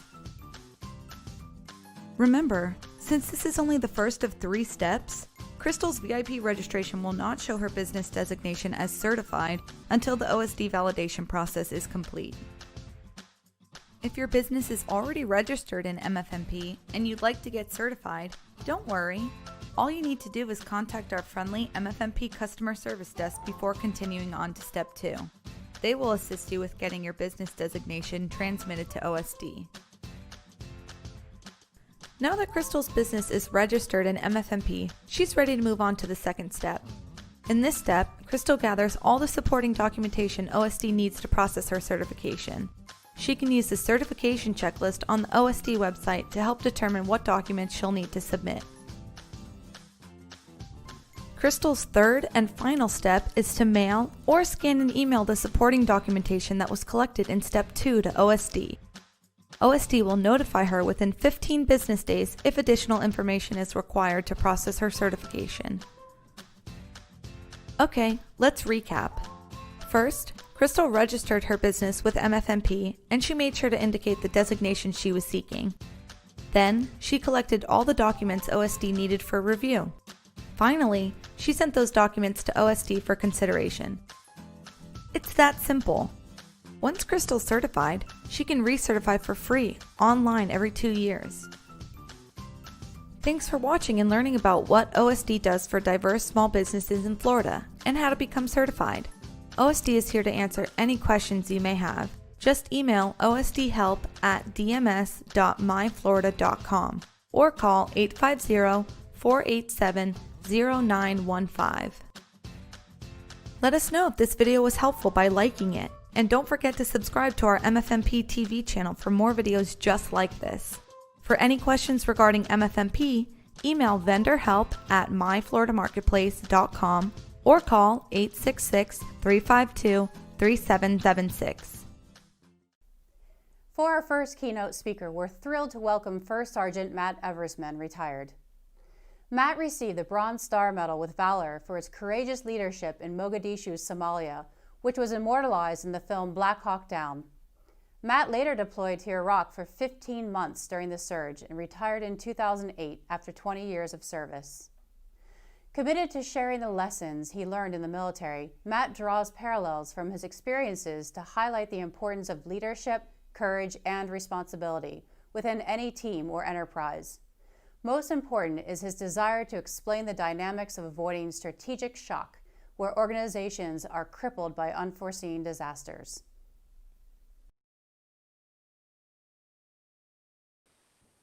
Hey, Sarah, thank you very much. And thank you all for tuning in this afternoon. I know it's an odd time to watch a mug like me on your screen, but I'm so proud to be here and I'm so thankful that you're here. And before we get into this, we only got a few minutes. I just want to say, remember, right now it's 2042 in Baghdad and 2142, 2210-ish in Kabul. And so as we're all sitting here enjoying our time, talking about the future and business and building empires, we've got our shipmates and ranger buddies and Marines and airmen and Coast Guards men and women that are downrange. So never forget that. I know you won't, but it's always good. The longer we're out here, it's more important that we stick together. And, so with that, for a couple of minutes, listen, I don't have all the answers for you that's going to make business just rock, but I learned a lot of lessons the hard way. And what I wanted to share with you all for a few minutes as we kick off this afternoon is a little bit of this idea about how we deal with chaos. And, we all nod and say, oh, we were soldiers, we deal with chaos all the while. And well, we did, and we were pretty much masters of chaos, I suspect. But I know for myself, once I got out here into this new world, I started to kind of forget some of the lessons I had learned before. So I just want to refresh your memory, if it will. I retired in 2008 after the surge, after 15 months in Iraq, and came home retired, got to Baltimore, Maryland, looking for a job. Which is a long story in itself, but I wound up at a networking meeting down in DC, and I'd never been to one of these things before. And lo and behold, the networking place, as you all know, is where you go to meet people that are going to help you somehow, add value to them, to yourself, and, build this ecosystem of our own. Well, I didn't know what any of that stuff was. So I show up down there thinking I'm going to get a job. And a long story, not so long, I'm probably the only veteran in the crowd. And the gentleman who was presenting, the owner of the company, started launching into his pitch, and he's talking to everybody about business jargon that's way up in the ether zone. I have no idea what the hell they're talking about, but somewhere in the middle of this speech, he mentions the words strategic shock. And if you've heard this before, I'm sorry, I'm going to bring it back up again, because this was the first time I had ever heard a legitimate professional businessman talking about a phenomena that very, very, very closely resembled experiences I'd had in the military. And what he was talking about was this event that happens after a catastrophe. You know, when the worst of the worst things happen and something comes way out of left field and it hits you, you know, right in the solar plexus. And whether it's you, the individual, or your company or your industry, you find yourself literally stuck on this precipice of fight or flight. You know, you can run to the sound of gunfire, or you can run away. That's literally it. And he talked about, now then this is 2000, late 2008. And so he's talking about 9/11 and the effect that had on us globally, let alone, you know, in the business of the United States. He talked about the tsunamis that had just hit in Asia, you know, with catastrophic results. He talked about subprime credit default swaps, which I didn't even know what that was at the time, but clearly, you know, it came out of the blue and it hit us. And we are all left standing, scratching our head like a bunch of, you know, knuckleheads trying to figure out, well, what do we do now? And, you know, this idea is clearly we need to avoid this paralysis called strategic shock, which means we also have to be on the lookout for seemingly insignificant events that might affect us down the road.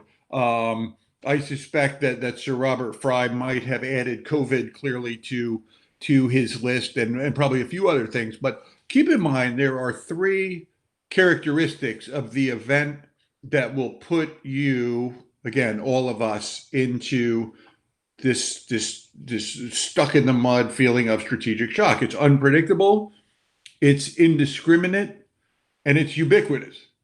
And Marines, there's a lot of syllables in there, which I just had to throw out, even though nobody can laugh. But I did have to throw that out there because, well, you can't beat me up from where you are. But it was one of those, I didn't even know what all that meant, except that it comes out of the blue and it hits you. And, you know, there you are. And, you know, he was explaining, the way he talked about it, folks, was totally business to business. You know, he diagrammed this in a business perspective, but it was exactly like what we've experienced in the military, and particularly, you know, if we've been downrange. Not that that's the only thing that we've learned. We had to have gone downrange to learn business ideas, but, you know, he talks about this idea that there will always be something bad brewing right over, you know, your bow or over the horizon, or whatever kind of Navy gibberish he talks about. I love you, Navy guys, but you know that who knows? Other than it's going to happen. So of course he finishes us this thing up, and he says, "So, you know, are you all ready for the next event that's going to put us into strategic shock?" And of course everybody's like, "Yeah, man, of course we're ready." And I'm thinking, I don't even have a job. I'm sunk. I don't even know what I'm going to do. And lo and behold, you know, the more I thought about it, that was in 2008, and 3 jobs later, and now self-employed. You know, I've had a lot of time to think about this in the ups and downs of business, both as an intrapreneur and an entrepreneur. And you know, you could make a really good argument. Well, I say you, if you knew me, I would make a really good argument that I forget a lot of really basic lessons that put me into doggone paralysis. It lets me get into strategic shock because I forget, you know, how to get out of it or how to avoid it. So that's really the you know, to land this plane on the short runway for you all is just toss this out to consider as you negotiate through these really unbelievably chaotic times. And just a quick footnote before I finish up and shut up and let you get to it. But, you know, not one of us can tell you the solution to whatever business problem you have. Anybody that says they can are full of it. It absolutely cannot be done. If it could, there'd be one book. The guy would be with Bezos and the Riviera, and we'd all be joining him shortly because it would all be solved. But so it ain't going to happen. And I don't mean to insult you and your intelligence, but that answer isn't out there. And just like what I'm going to tell you, it's another arrow for your quiver or tool for the toolbox or whatever. Again, other flaky first sergeant cliche we use to get soldiers to think about things. But it is stuff that I found helped me. And so I pass it off to you, this idea of how you avoid strategic shock. And it literally falls into this category of things my wife tells me that are, stupid things Matt does that are basic but important. And this really is it. The whole idea of being on that precipice, remember, before fight or flight, that run to the sound of gunfire or run away, really means we've got to take action. I mean, it's a verb. We have to do something. Somebody's got to get somebody to do something to react and respond, which has got to be far more demonstrative than playing the blame game on somebody or pinning the tail of responsibility on somebody. Like that, we're at that point where somebody's got, the Mongolian horde is coming. We got to hold it back at the gates. And it dawned on me, honestly, I'm not a very creative guy, but it dawned on me, what does action really mean? And how do you get somebody to take action? I'm not trying to be Dr. Phil here or make this any harder than it is, but I realized, this idea of action, if you look at it from the Eversmann perspective, it really has three components to it. And if you put these components kind of through your little decision-making process, I have found that it's been very helpful to get my wheels out of the mud. And the first thing, when you think about action, it merely means the first three letters, act, the verb, and then the next three letters. So first one, act, I is independently. How many times have we become, through no fault of our own, but sometimes it is our fault of our own, that we are totally reliant on somebody else to make a decision that's going to affect our livelihoods, the growth of our business, my job, my job opportunities, my kid getting into college, me being able to pay the rent, mortgage. It doesn't matter. Whatever that, you think about that. How often does somebody else have their hooks in you that are gonna, whether they're well-intended or bad actors, are going to have the ability to maneuver you for their own gain and not yours? Now, again, I'm not saying, hey, listen, let's go have a run on the banks, pull all your money out, and don't ever borrow money or anything from anybody again.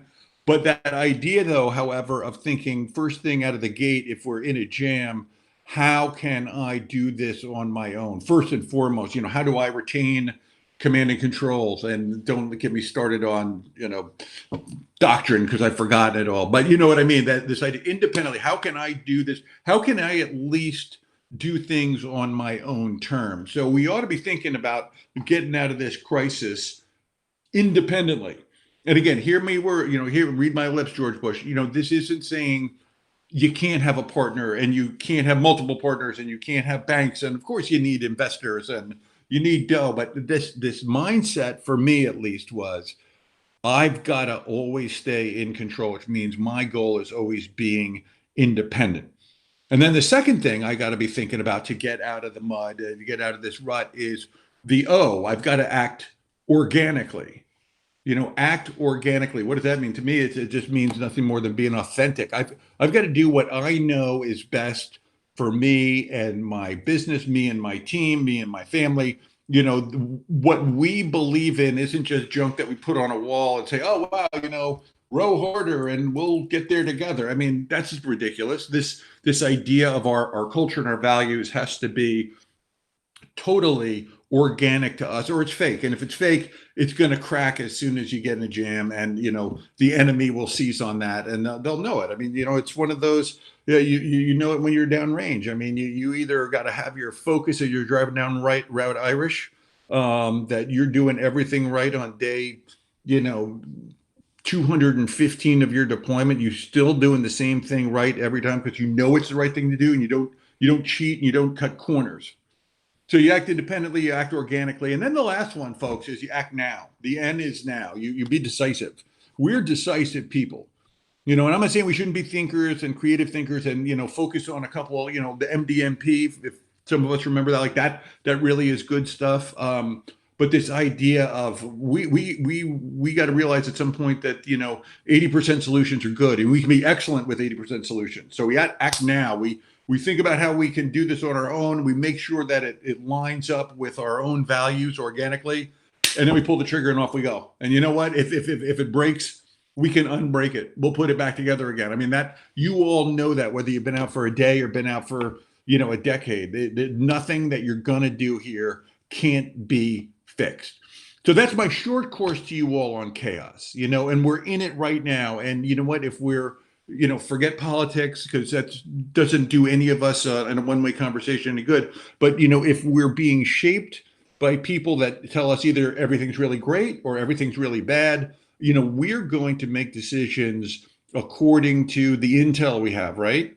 But the experience that I have found works the most is, you know, the intel we gain on the ground, you know, because the battlefield's always changing and no plan survives the first bullet, and you've got a million of those things, but you get it.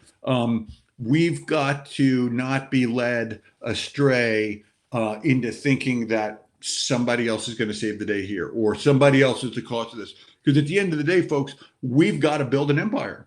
And when I say we, I really mean you. You got to build an empire. That's what we're doing. We're here to build an empire, and that's awesome. And Florida is a doggone great place to do it. I love being down here. I'm in West Palm Beach, so if you're ever around, find me on LinkedIn, and don't hesitate to shoot a note. But really, to finish this up, folks, you know, and cut the cord. I wish, you know, who could have predicted that almost overnight on St. Patrick's Day, the entire economy would, you know, be cratered. We would shut down business. Everything that we had done would just end overnight. And a market that should be drifting more towards, like, you know, 15 or 7,000 is now at 26,000. Like how that just boggles my mind. And I'm no expert on much, but I do know that it's chaos. That is just, you know, disorder up and down the pike. And we can get consumed with that.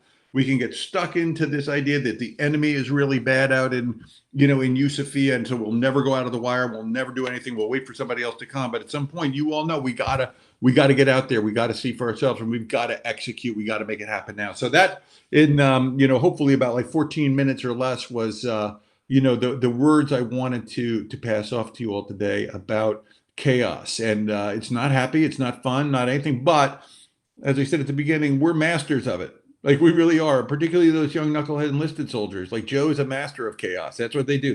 They put chaos into my life as a first sergeant, and you know, you learn to get better at it. But seriously, we're in exciting times. We're in challenging times. We're in scary times.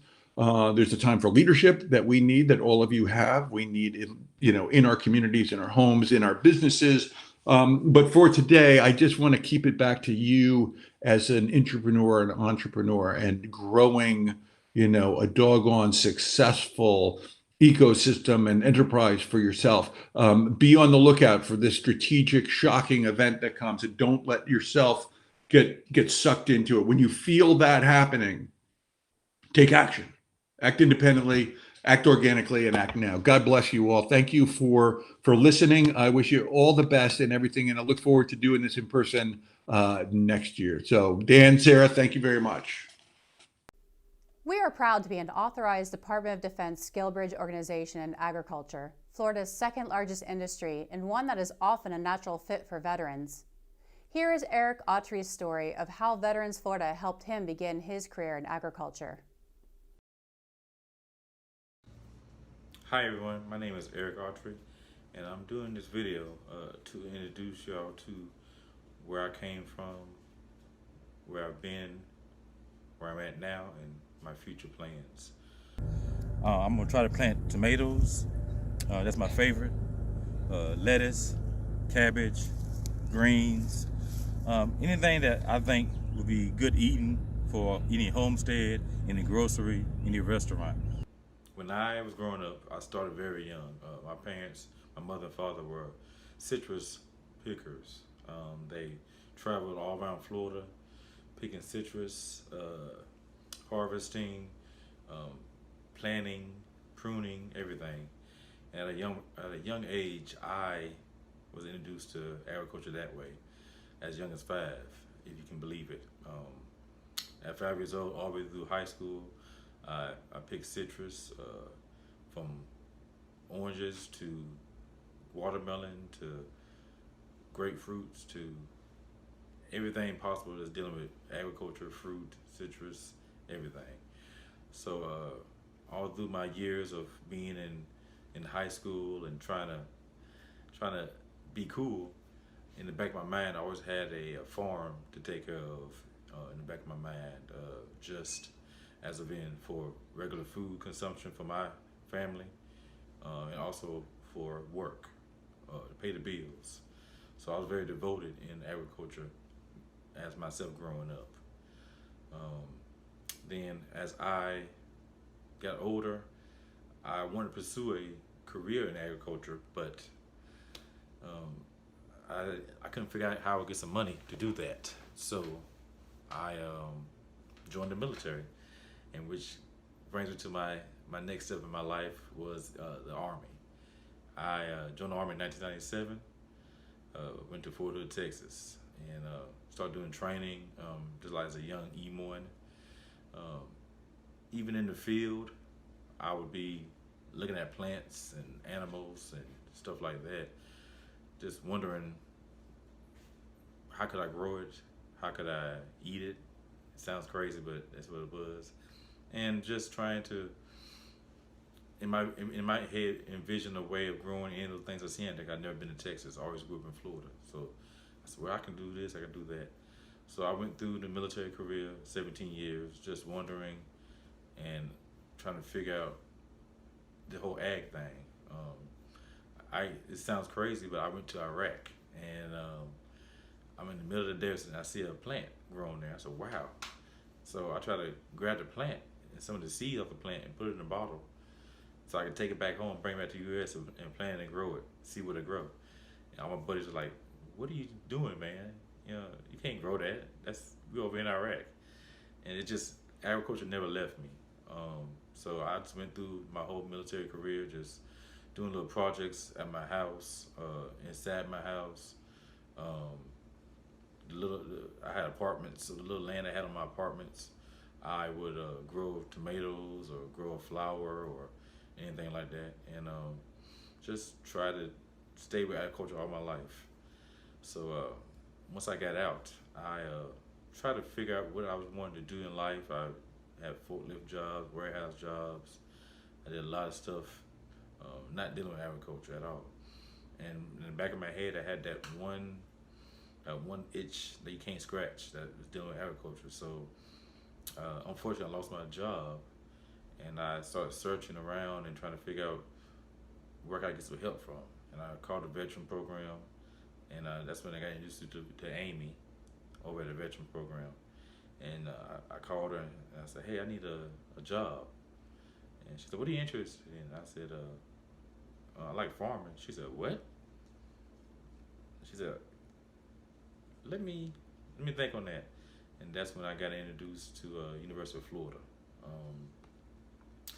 I got on to University of Florida, dealing with a lot of the labs, just learning what each lab did, dealing with tomatoes, squash, cabbage, the different tests they do, the different experiments that they try to find, nematodes, root knot, different funguses, stuff like that, and that revitalized my love in agriculture. So I got the opportunity to work there for good instead of being in a program. But I want to do all natural fertilizers, anything that's not man-made but God-given, and that's why I named that, because I wanted to show everyone that what God has put on the earth, we can use to grow what we need to eat. Now once again, this is God's Garden Farm. My name is Eric Autry, and this is a 5-acre lot. It's April 25th, 2020, and hopefully we'll take this journey together. You can subscribe to me and see what happens. And that also gave me an opportunity to start my own farm. I call it God's garden farm. I grew up a very religious person, still am, and I just felt my faith and my beliefs and my morals all stem from my Christianity, and that's why I want to name my farm, and just get back to the main roots of growing how I grew up, just dealing with all natural, no heavy fertilizers, no heavy pesticides, just old-fashioned growing it and looking at your garden and actually identifying what's going on and fixing it the natural way. And I always wanted to have a farm. I always grew up. I wanted a citrus farm, but with the current thing going on in the world, I couldn't do it. So I just wanted to grow some veggies and animals and stuff like that. So at my farm now, I have chickens. I plan on having goats. I plan on planting for the second spring, as we call it here in Florida, in August. And I'm gonna start there, and anything over surplus that I have, I want to donate to a church, youth group, anything I can do. Our first entrepreneurship panel is on franchising and the opportunities it affords veterans interested in owning a business. Paul Huzar, an Army veteran, owns VetCorps Services, offering cleaning and restoration services in 6 counties across Florida. Keith Jackson is owner of multiple I-9 Sports and Signal 88 franchises. Bobby Carbonell owns and operates Growler Country in Tallahassee, is an Air Force captain who co-founded ArcWorks, managing $18.4 million in squadron innovation funds to spur small-scale prototypes and innovative ways to accomplish missions. And Matt Wiggins is the Veterans Affairs Coordinator for the International Franchise Association. Hi everyone, my name is Paul Huzar. I'm a retired Army officer and currently residing in Tampa, and I'm the CEO of VetCorps and Team VetCorps LLCs. VetCorps is a restoration company. We have 3 organic offices, Tampa, Fort Myers, and in Broward County. And we do water damage mitigation, mold remediation, fire restoration, temporary roof tarping, things like that. But what really makes us unique is that we primarily hire veterans as our service technicians and our teammates. And about 8 months ago, we started franchising, offering franchise opportunities to veterans and their immediate family members through Team VetCorps and the associated companies that are underneath that. We have a logistics company, we have a franchising company, we have a real estate company, and we're excited to be here. We've been big fans of Veterans Florida and eager to share anything that we can and help in any way we can. Thanks for having us. Great, thank you. Mr. Carbonell, we'll go with you next. I'm Bobby Carbonell. I'm an Air National Guard officer and Army veteran, and also co-owner of Growler Country. We're a craft beer pub that is beginning to start selling franchises. We've been operating for 6 years in Florida and won national and local awards. And we've built a really great system that we can help other people own their own craft beer pub and serve people in their community. And we're really interested in getting some veterans to join our group and become a part of the Growler Country family. And so we're excited to be here on this panel talking about franchising today with Veterans Florida. My name is Keith Jackson. I'm currently the owner of 3 franchise units of Signal 88 Security. It's a security company based out of Omaha, Nebraska, over 100 locations all over the country. Prior to that, I owned my own security agency there in the Tampa, Orlando area. Got out of the business for years. In 2012, sold my company, got out of the security business, and actually purchased 2 franchise units of I-9 Sports, which is a youth sports organization. I'm still part owner of one of those I-9 Sports franchises, but I'm the complete owner of 3 franchise units of Signal 88 Security in Florida, in St. Augustine, Gainesville, and Tallahassee. And I'm actually in St. Augustine right now, and it's raining like crazy, and that's why I'm sitting in my vehicle. So I'm coming to you as a franchise owner of multiple franchise units is my background. So. Wonderful, thank you. And as expected, the rain comes with living in Florida. So actually, it's good to see. It's been a little dry. Yeah, good, thank you. Mr. Wiggins? Hi, everyone. I'm Matt Wiggins. I'm the coordinator of veterans programs at the International Franchise Association Foundation. I lead up the VetFriend program, which is entering its 30th year. We aggregate franchise opportunities for veterans. We have about 550 member companies, all of whom give anywhere from 10 to 100 or even more % off of the initial franchise fee and associated fees with opening a business. So we try and help veterans get linked up to those causes. We have a number of meetings here in Washington, D.C., as well as across the country. We go to regional franchise expos to connect with veterans and talk to them about their opportunities in franchising. There have been thousands of folks who have gone through the VetFriend program to find their next step, and we're always looking to connect with more people and tell them about franchising. So happy to be here.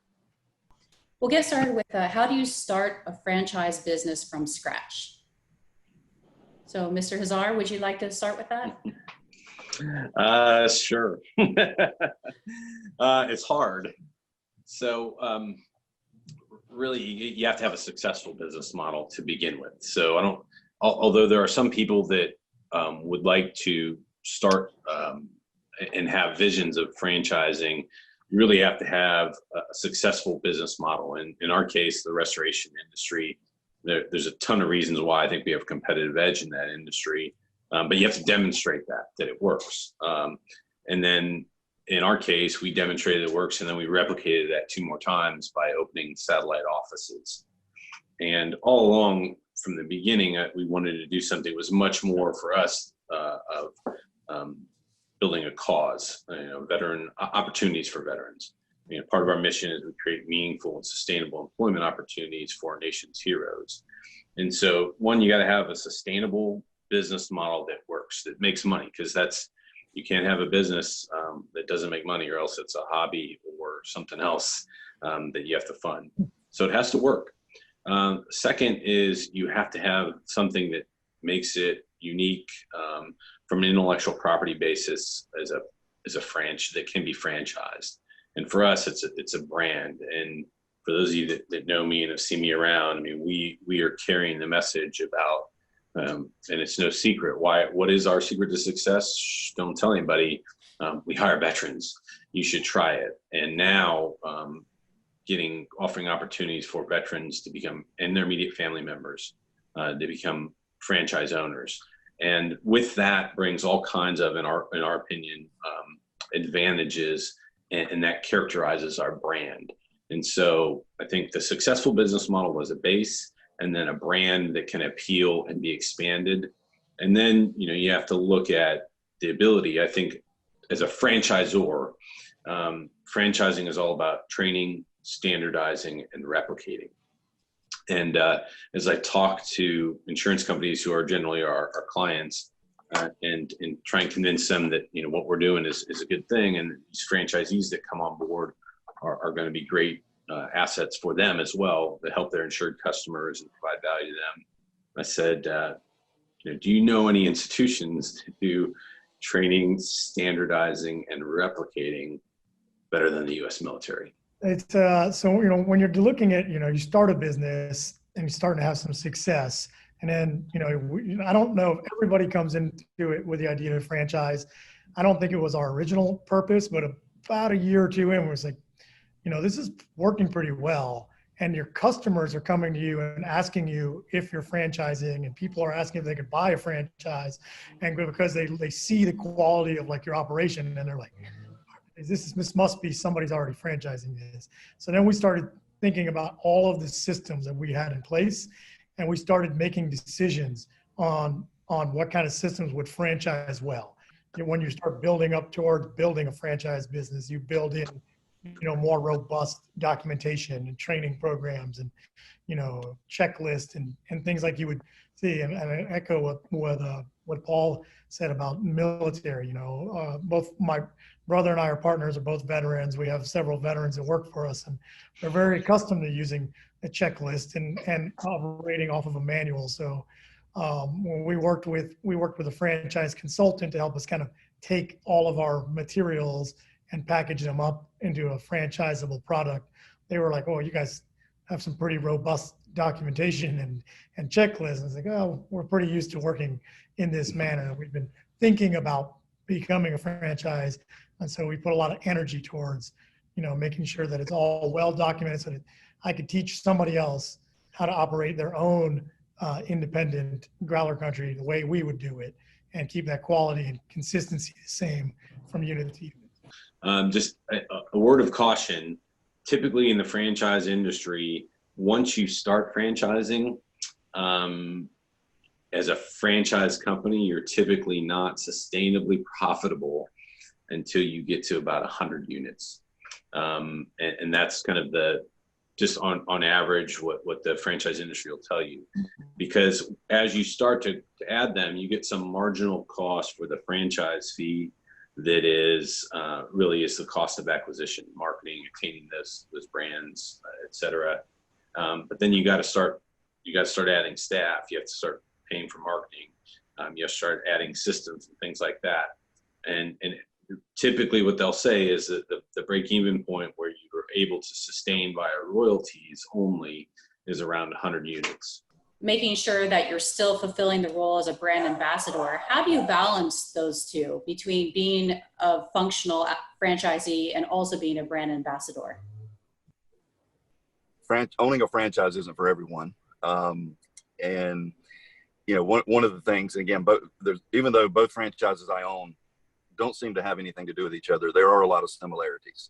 And even in the franchise companies, there's a lot of similarities.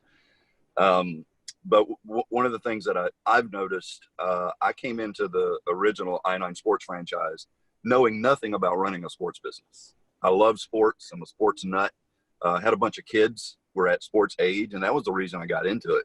Something for them to do, and I like the fact that I9 plays just Saturday only. And there was a few things I liked about the brand, and actually called them up because I was looking to enroll my kids in it. And by the time I got off the phone, I was ready to buy one, and did.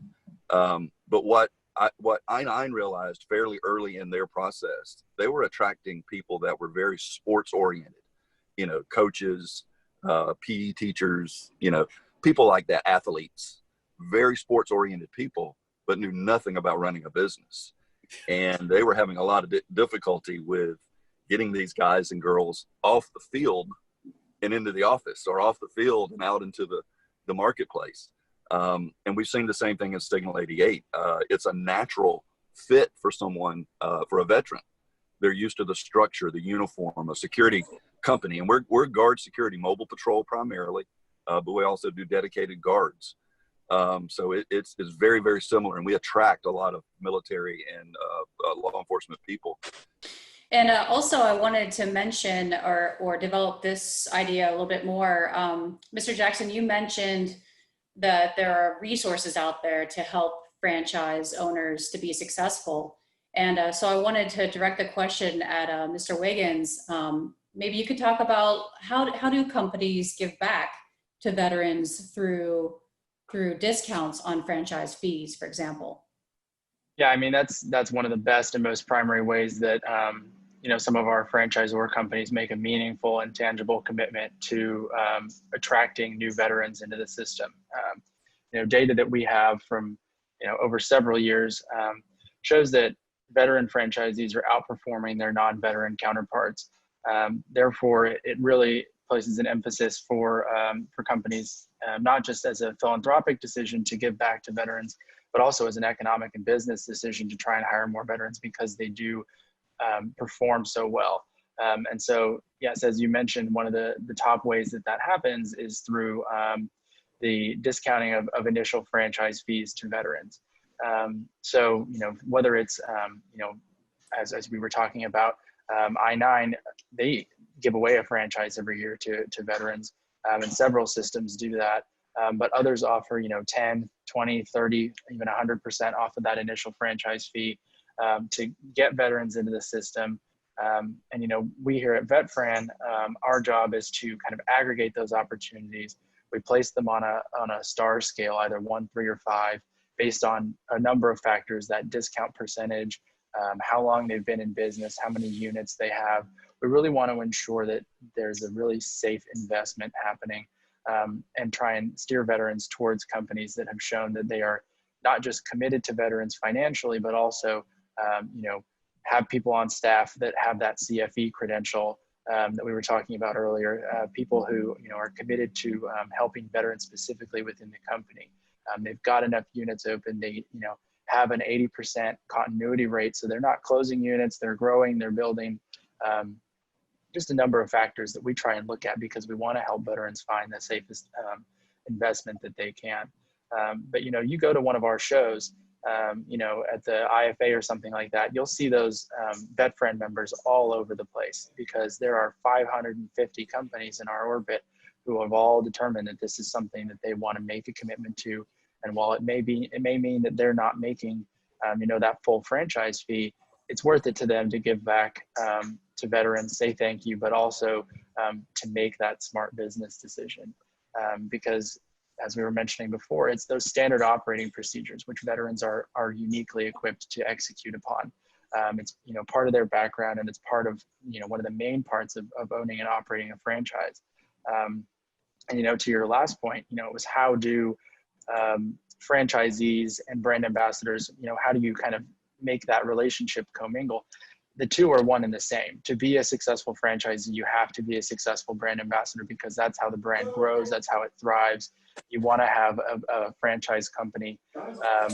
In order to make it successful, you've got to have franchisees who are following those initial kind of components that made the business successful to begin with. The franchise has grown because folks were following the business procedures and they've followed the procedures laid out for them.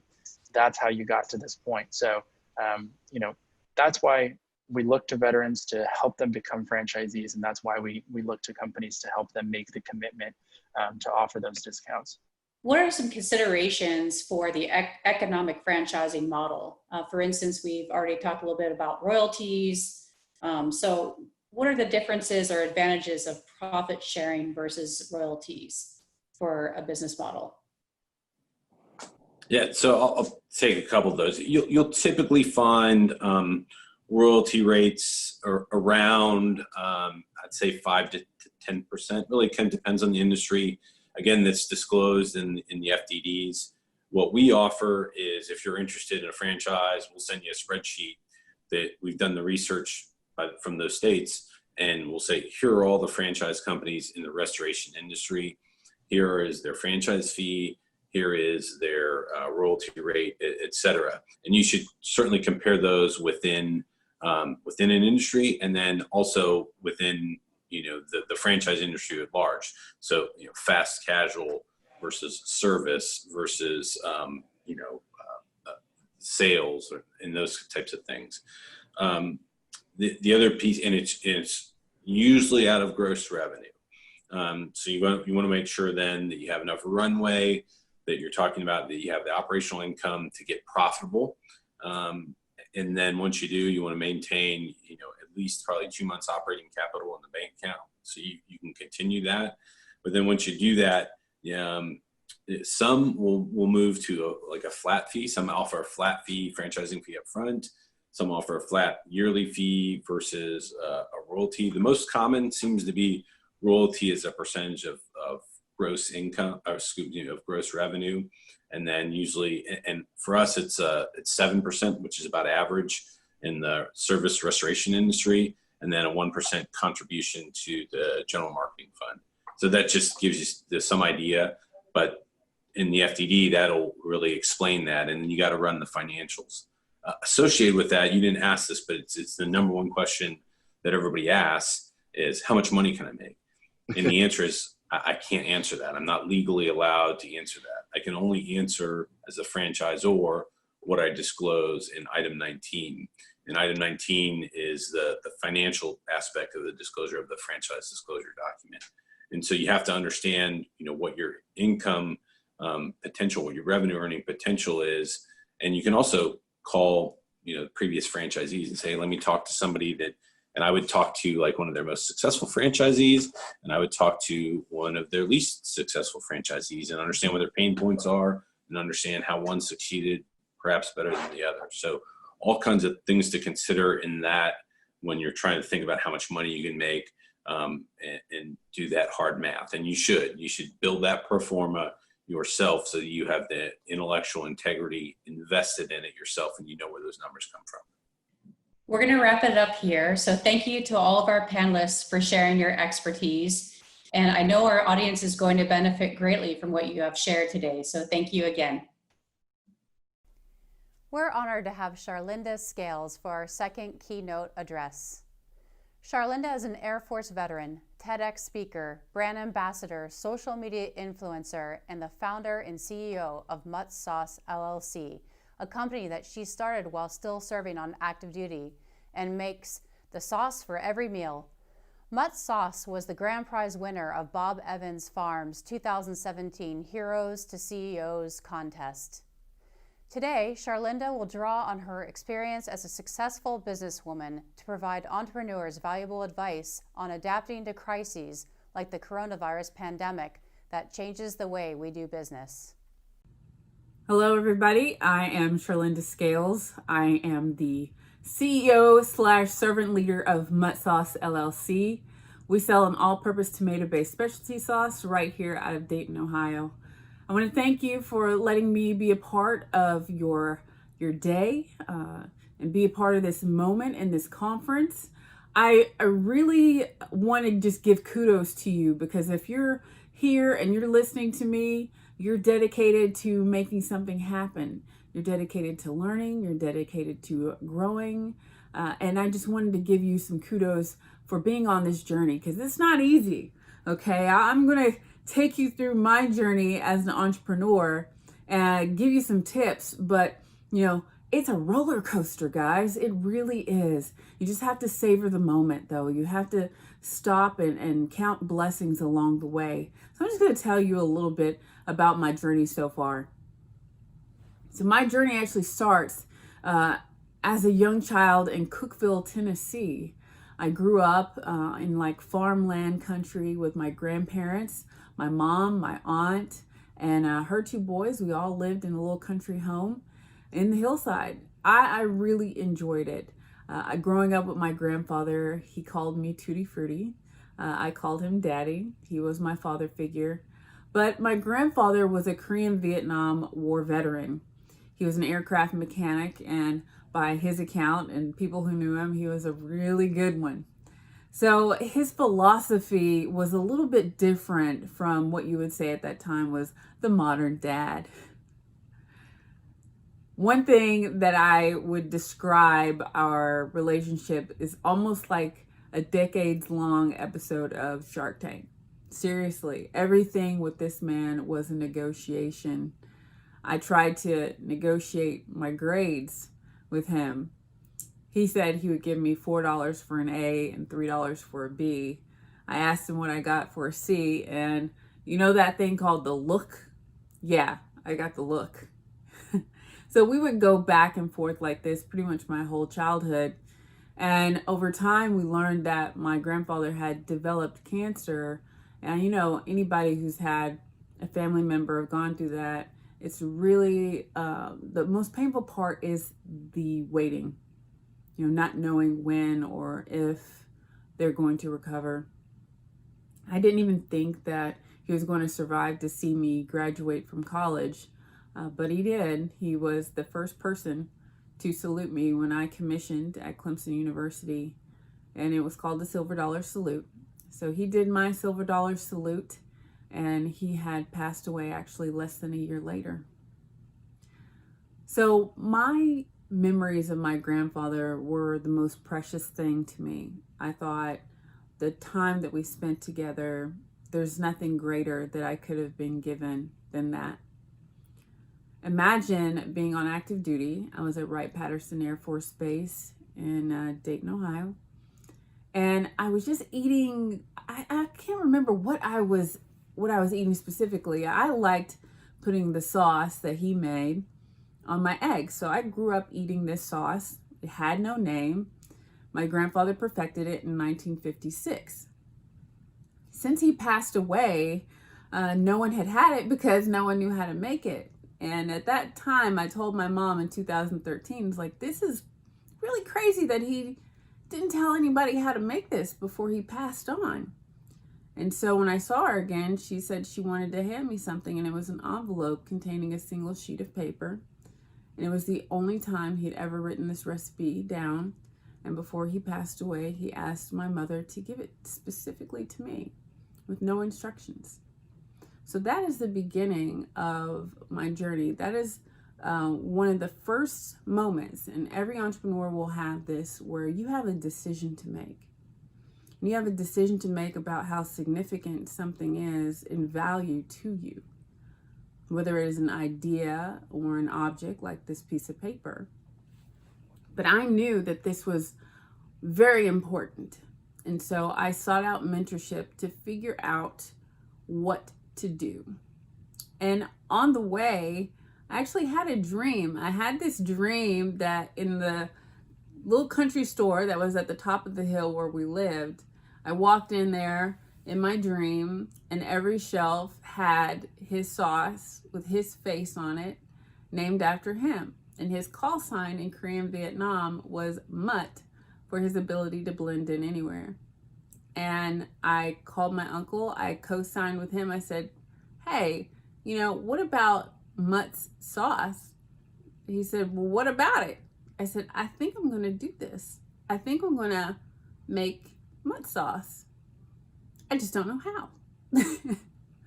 So thankfully we have organizations like SCORE and Bunker Labs where you can go and get this mentorship, because when I went to SCORE, they told me, it's like, this can be a business. You can manufacture a product, and then that product can be something that can take care of your family. Simple enough. My mentor, John Suter, gave me a checklist. And us military folks, we love our checklist, don't we? I went through my checklist and I asked him, I said, how long will this take to manufacture a sauce product or a food product? He said, well, I move at the speed of determination. And that means however determined you are to do this is how fast it will happen. From July 2013 until December 2013, that's how long it took for me to go from concept to first production. We co-packaged our product, which meant that it was made in a facility that was a certified safe facility, manufactured the sauces, picked them up in boxes, and we sold them in a week. And that is when I knew that it's just more than my little country family that likes this sauce. So this journey started in 2013 as a business. I was not the lemonade stand entrepreneur who was out there selling cups of lemonade during the summertime. I was not a chef. I like to cook. I really love to eat, but it wasn't something where I grew up saying this is going to be a profession of mine, and I didn't have the culinary background to brag of. So it really became a journey of humility. And my grandfather told me something when I was younger that didn't make sense then, but it does now.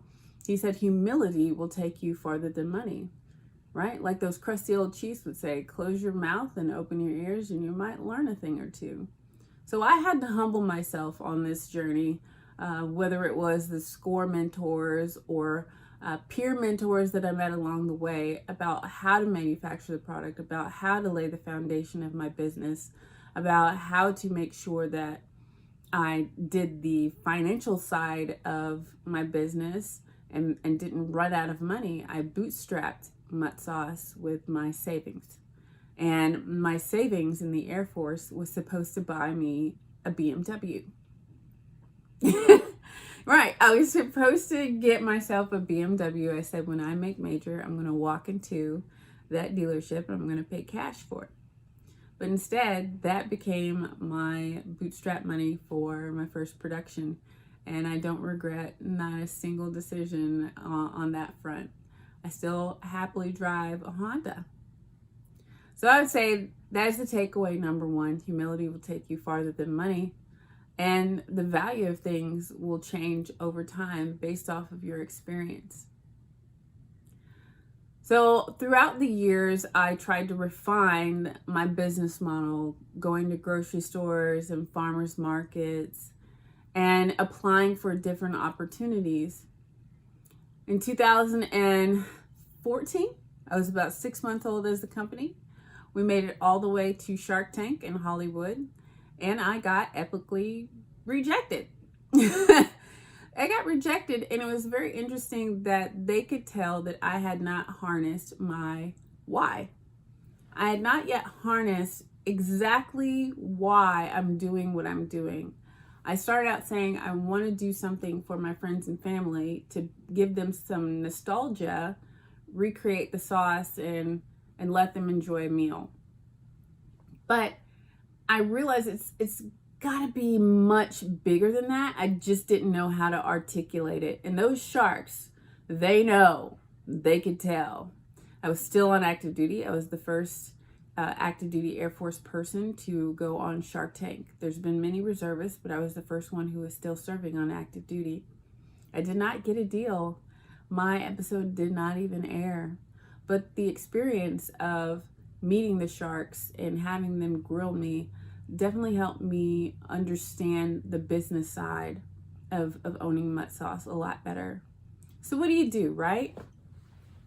Well, do you put all your chips in one basket? No. When you get rejected, do you give up? No, you keep going. You keep going. And at that moment, it's like you keep going because there's something else motivating you. And there's some of you sitting there saying, yes, this is bigger than me. I just don't know what it is. Hold on to that. We're going to keep going. So you skip forward to 2017, and I had gone to this conference called the Military Influencer Conference. And this year it's in San Antonio in September. Depending on COVID, it may or may not be in person, but you can still sign up to go. It's a wonderful place where you can connect with other like-minded and like-hearted entrepreneurs and collaborate and learn, because they understand not just being an entrepreneur business owner, but they understand what it means to overcome obstacles as a veteran. And, you know, those are the things that we don't readily talk about out loud, about the struggles and the challenges that we have because of our service, but they exist, and the people there understand you on that level. So when I was there, it was my second year, and I was in this Facebook group with the other military influencers, and they said that Bob Evans has a contest, and today's the last day to sign up. It's called Heroes to CEOs. 3 veteran-owned businesses are going to win the grand prize, funding and mentorship. Now, when I was at Shark Tank back in 2014, I wanted to pitch to Damon John so bad. And when I got to Hollywood, he was not there. He was not one of the sharks that I pitched to. I found out after I applied on the very last day that we won the grand prize. And I found out because I was walking in Washington, D.C. In a public place, and I got a phone call from Damon John, in which I screamed really loud and started crying, and everyone looked at me like, who's this weirdo? Who is this? So, yeah, I'd won the grand prize, went up there to New York to meet him and the CEO, Bob Evans. And, you know, it's just really surreal, because you're thinking, I got rejected back in 2014, but the rejection sometimes is just redirection. And I've been redirected to another opportunity, and his feedback to me was, you need to know your why. You need to know why you're doing this, and you need to understand where you've come from and how that can affect you, not only personally, but business-wise. Now, he didn't know that I had been to Shark Tank. I didn't even tell him. I took that experience that he was talking about, and I knew what he meant. I was from a very humble background. My mother actually left the farm life and we moved into the projects. Just me and my mom. She was a single mom. I never really had anything. I never really had a significant amount of money. And he said, be careful, because there's such thing as a company or a founder being overfunded. And what that means is when you get too much money, you make bonehead decisions. Like, I'm going to pay for a website and I'm going to pay $8,000 for it. Well, this is modern times. You can get a website for $100 and maybe go find a developer, pay him another couple $100. It should not cost you hundreds of thousands of dollars or thousands of dollars as a startup to get a functioning website. So he's just saying, be smart about your money. You're not balling. This is not Instagram with the Bugattis. And, you know, that's not the life. And some of you more experienced folks, I can hear you right now. Tell him, tell her, yes, because that money goes fast. If it's your bootstrap money, it goes fast. My $25,000 that I saved myself was gone in the first production. It was the profit that I made off of that first production that kept everything going. If I wanted to scale up my business, that meant scaling up the manufacturing, which meant that the minimums that I was manufacturing for Mutt sauce was a lot higher. So my first production, everything included, could cost $22,000. My productions now would cost me $20,000 per flavor, and I have 4 of them. So that is the minimum that you have to have for the manufacturer to even turn on his machine. You feel me? You see where I'm going? You have to make smart decisions because money runs out, and you don't want to be stuck in a situation where you run out of cash flow, because then that's the end, guys. That's it. So whereas I had that high of getting the funding and getting the mentorship from Damon John, the next following years were very challenging. And I'm here to tell you, I've been through it all. I've been through moments of homelessness. I've been through divorce. I've been through sickness. I was sick for a whole year in 2010. They couldn't figure out what was going on with me. And throughout all of this, I've been running the business and keeping it going, whether it was by myself or having really kind independent contractors, family helping out. Along the way, each time I hit rock bottom, or what you would perceive as rock bottom, I was reminded that you really can't hit the absolute bottom when you believe in something bigger than yourself and you've harnessed that feeling of knowing why you're doing it.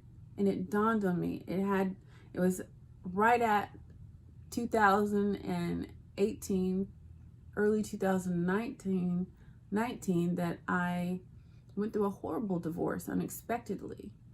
And I was in the lowest emotional place I think a person can be. And I realized that I would do absolutely anything. I would sleep in my car. I would drive 10 hours. I would package the Mutt sauce myself, because to take care of my family means multi-generational wealth, means having money set aside for my children. It means being able to mentor them and show them that there's more options out there for them. My why is legacy. And once I figured that out, everything turned around. And so now here we are. There are accomplishments that I have to say I'm very fortunate, very humbled to have had experiences the last couple of years, like being on the deck of Frontline Leaders cards. It was a deck of cards made by Bicycle. We're forever the 4 of Hearts in the Frontline Leaders deck of cards. I've given speeches. I've been on stages with everyone from Damon John to Grant Cardone. And all in all, it wasn't money that got me there. It wasn't huge accolades of any kind. It was just being grateful and being stubborn and I will not give up and I will see this through. And I said, I want to leave you with that encouragement. Don't give up. Harness that why. Don't let go of that. And if you're at rock bottom, I will tell you right now, rock bottom, if you believe in something bigger than yourself, rock bottom has a trampoline and you will bounce right back. You will be okay. I'm going to provide you with that encouragement and leave you with that today.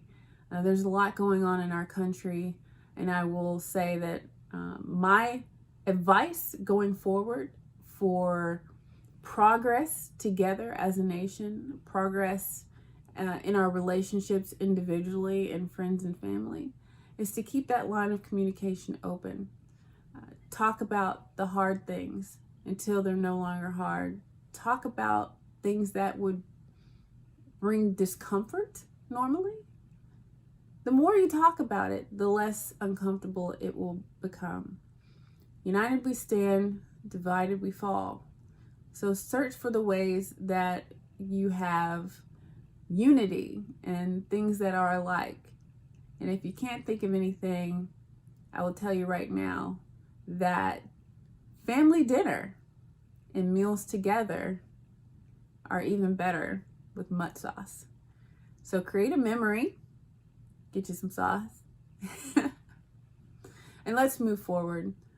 And let's move forward together. I believe in you. Thank you. Now let's go to our next entrepreneurship panel and watch experts discuss growing your veteran-owned business. Charlynda Scales is an Air Force veteran, owns and operates Mutt Sauce, and competed on Shark Tank. Rosie Lee is from Action Zone, a nonprofit serving other veterans in the Tampa Bay area. Diane Denslow is on the faculty at University of North Florida. And Julianne Nichols, CEO of Julo Strategy, whose mission is to help businesses grow and thrive. Rosie, Diane, and Julianne's respective organizations are network partners in the Veterans Florida Entrepreneurship Program. Hi, I'm Rosie Lee. I'm the Executive Director and co-founder of Action Zone. We're located in Tampa, Florida, and we are an entrepreneur support organization serving the military community. Thank you. Ms. Scales? Hi, I'm Charlynda Scales. I'm the servant leader of Mutt Sauce.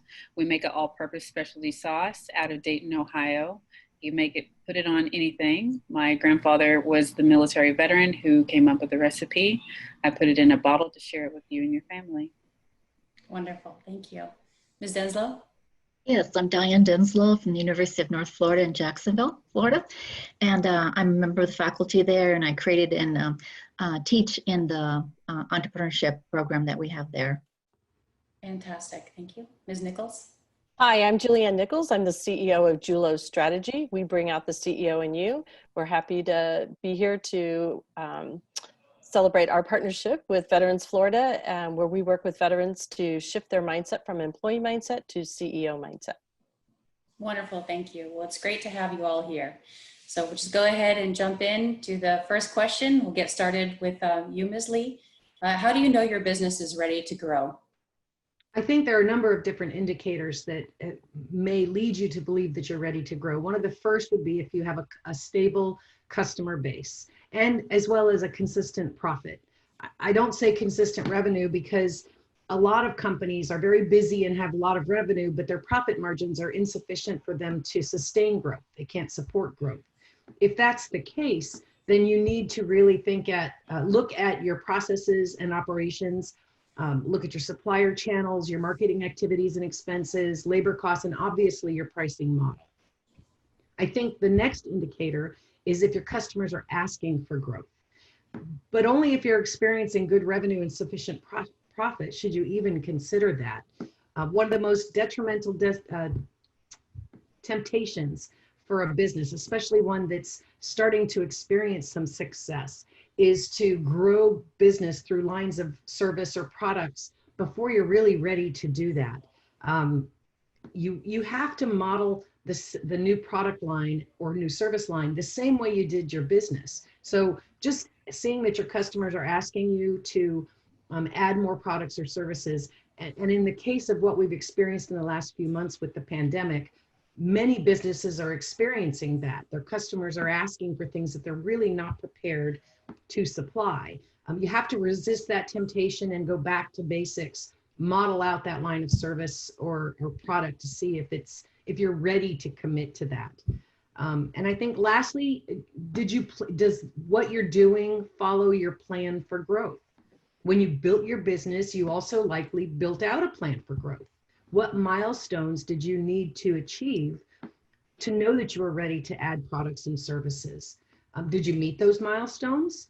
Are there other circumstances like the pandemic that have put you in a position to change the way you're conducting business or the services or products that you're offering? That will certainly have an influence. And can you afford to grow at this time? Those are all considerations that you need to take in before you actually pull the trigger on activating any growth in your business. Great. Great information. Thank you. Ms. Denslow, if you'd like to continue with that question. Yeah, I would. I certainly, Rosie has hit on some key things. And I like the fact that she mentioned that you should have a plan for growth, because it really should be a strategic decision. And I would like to add, I think that you need to have some processes in place to grow. Procedures, how things are done, that everybody's familiar with that, especially if you're going to grow to another area. I think that's very important. I would also say that you need to have a solid team of employees who are committed. They're the right people for the jobs. They're qualified, that can do the work. And also would say that you need sufficient amount of cash to grow, because growth takes cash in terms of capital that you need. You may need more employees. You may need a larger space, more inventory. So you definitely have to have adequate cash. And then I would say capacity too. Do you have the capacity to grow? So those are some things, along with the things that Rosie mentioned as well. Okay, yeah, thank you. To continue with that thought process, I'll ask another question, and then Ms. Nichols and Ms. Gales give you an opportunity to answer these. What are the key areas of your business to focus on in the growth stage? We'll start with you, Ms. Nichols. I'm going to, echo the former question, and it's processes and systems all the way. I mean, if you don't have clear processes and systems, you have lack of communication, you have lack of good teamwork. There's so many things involved, and that is like the core of your business that revolves in any type of growth at all, in our opinion. How to automate, delegate, eliminate, and then also just knowing where you need help is a skill in itself. And every entrepreneur needs to grasp various parts of their business. So we each have to have specific skills and areas where we aren't good at or that we don't like. So part of improving as an entrepreneur is understanding which pieces of the business to take on and which ones to turn to others for. So we waste a lot of countless hours learning a part of the business you don't want to learn. And this is where I talk about a lot, is understanding the value of what you're worth. And when you understand that, you understand whether or not you should do that or you should delegate that. When I was trying to grow Mutt Sauce, you constantly have to ask yourself, why are you growing it? Is it something that has to scale up to a certain level? I used to think I need to be in every Kroger store in the nation, and that is success. Well, it's going to get redefined over time, because you need to align your passion with what you're executing. If you don't have the heart to be running a big company, if that's not what you ultimately desire to do, it doesn't matter what you put in place. It's not going to succeed, because your passion actually will put the writing on the wall about how successful it will be. And then I will also say that I agree with them about processes. It was Abraham Lincoln. He said if you had 6 hours to chop down a tree, right, he'd spend the first 4 hours sharpening his axe. So I love that quote, because it's so true when it comes to building the right foundation for your business. If you want this thing to survive the long term, you need to spend more time sharpening your axe than you are just chopping, going 100 miles an hour in the wrong direction probably. So those are the two things that I would leave is explore your why, make sure your head is on straight and aligned with your heart and your intentions, and sharpen the axe. I was just going to add, I think regardless of whether you're going to grow to a very large business or you just want it more of a lifestyle business, I think cash management is critical and an area that you really have to focus on as you grow your business, because sometimes you can get a sale and then you need additional cash to buy more inventory to make that product. And then it just monitoring that cash so that you can continue to grow, shortening your accounts receivable cycle so that you're turning that cash a lot more quickly, because you need to get the cash back in the business to, you know, buy product, to pay employees. So managing cash is just a critical aspect in growth. Yeah, and I would say a compliment to a lot of our military-owned and mil-spouse-owned businesses is we've had to be in this atmosphere where we've had to adapt, and you're going to have to do that as an entrepreneur, and your goals are going to have to adapt. I mean, you've heard of the COVID pivot. We're all pivoting right now too, because the way that we shop and the way that we sell is forever changed, and it behooves us to adapt our business models to fit that, the personal and professional goals. Because you can have like explosive demand, like the Shark Tank, right? So they're mom and pop businesses that go on national TV, and overnight they have like 1 million orders. And then I've been there, so I've been on Shark Tank, and I've seen the aftermath where some of them are like, the Shark Tank effect put us out of business because we were not ready. It's also called being prepared for success, of which we don't often teach our entrepreneurs how to be prepared for success. We teach them how to get there, but then they're not always ready once it hits them. Like market, build it, they will come. Oh yeah, they're going to come. Are you ready? Yeah, those are excellent points. And that actually is a really good lead into our next discussion point, which is how much of a role does staff play in your growth? Oh, it's everything. It is. And, you know, and Okay. Diane mentioned this, where you have the right people in the right job. That can't be overstated. No company grows successfully without a solid supporting team. I love this interview I saw with Brian Scudamore, who is the founder of 1-800-GOT-JUNK. Excellent entrepreneur, very smart businessman.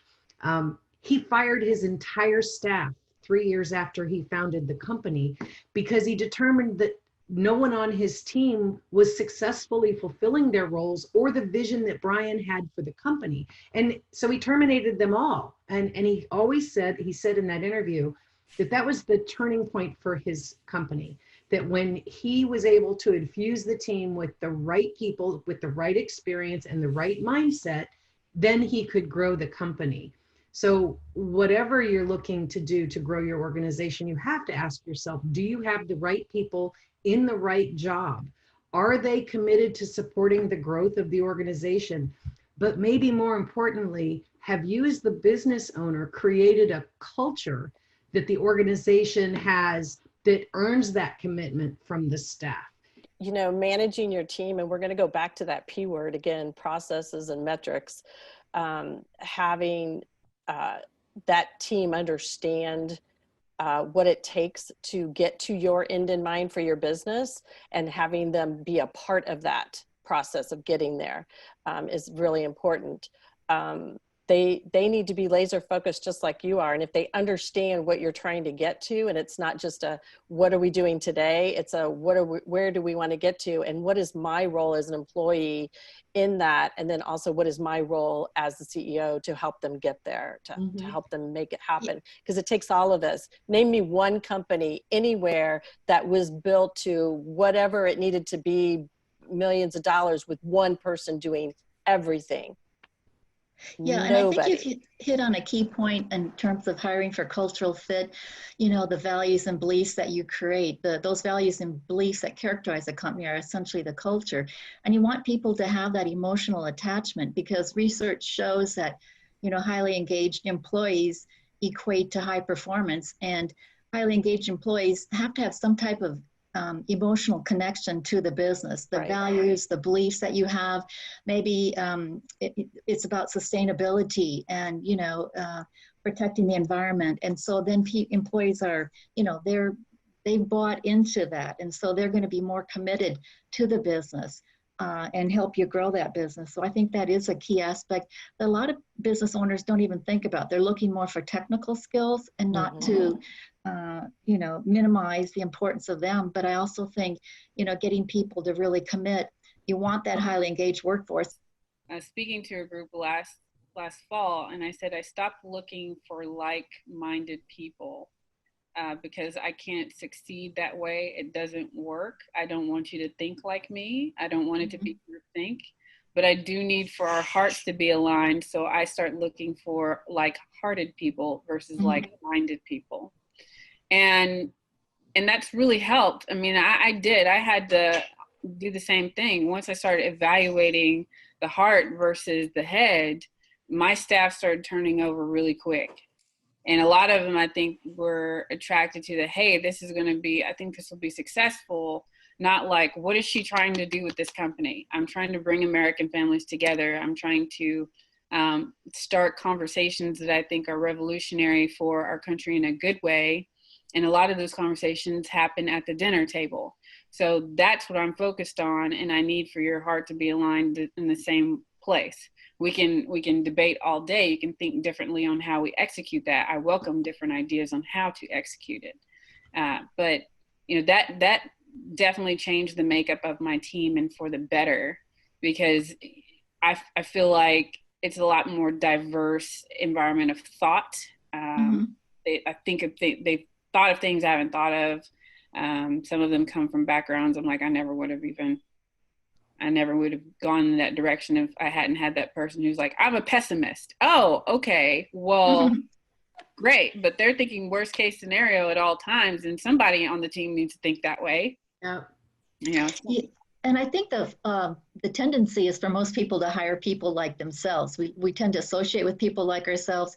And you're absolutely right. We need to have diversity there in the thought process. People that think differently, look at things differently. Because if they're all like-minded, then we may just go down the wrong path together. We're going to wrap it up here. So thank you to all of our panelists for sharing your expertise. And I know our audience is going to benefit greatly from what you have shared today. So thank you again. Before we start the Battle of the Pitches, here's some information about the Veterans Florida Entrepreneurship Program. This program equips veterans with the tools to launch and grow a business, no matter what stage you're in. Our veteran entrepreneurs have started over 150 businesses, generating $26 million in revenue, and have been recognized nationally for their achievements.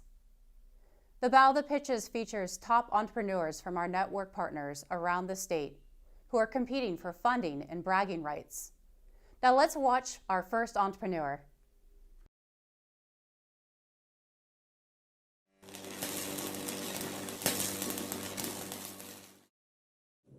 First and foremost, I would like to say thank you for taking your time out of your day to listen to my presentation. My name is Derek Aguilar. I'm a Marine Corps veteran and owner of American Veteran Welding. In my time in the Marine Corps, I was a combat engineer, and I spent 4 years of my time perfecting my welding skill. Once I was out of the Marine Corps, I worked as a full-time welder in the welding industry.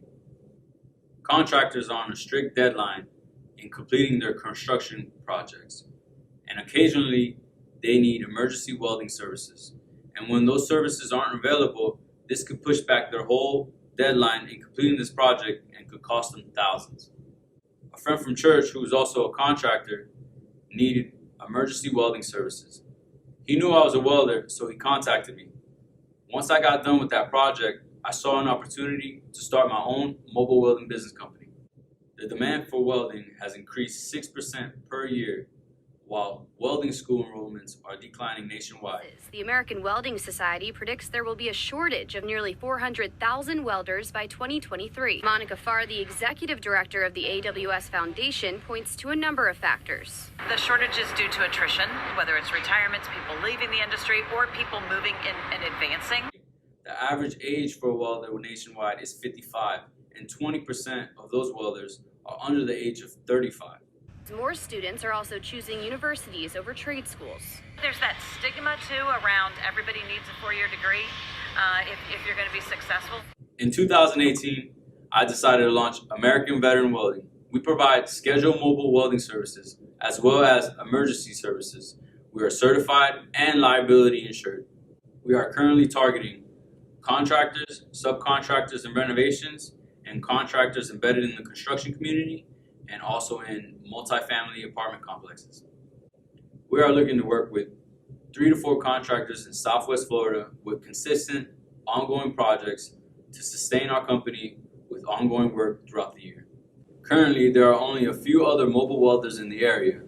Majority of welders aren't certified, rarely provide emergency services, and aren't liability insured. American Veteran Welding is certified, provides mobile welding services, 24/7 emergency services, and we are liability insured.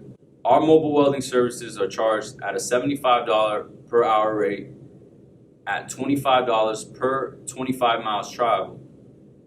Larger and more extensive projects are discussed and negotiated based on nature and other factors. Our cost of operations currently are in fuel consumption and welding consumables are $4 to $6 per hour.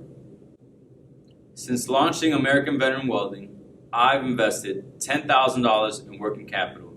In 2018, I generated $14,000 in revenue and almost double that in 2019. In the last 3 months in the Veterans Program, I pivoted my business model.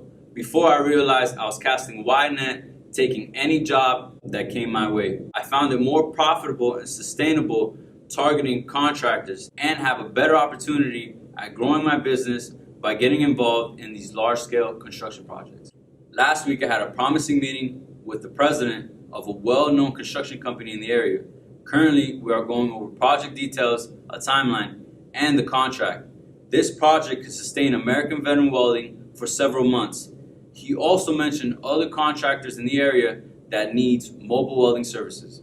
The biggest challenge I see is filling the demand for the need of welders due to the fact that I'm a one-man operation. However, my understanding of the industry and my strong veteran network would allow me to start an apprenticeship program for veterans who are transitioning out of the military and would give them an opportunity to start a profitable welding career.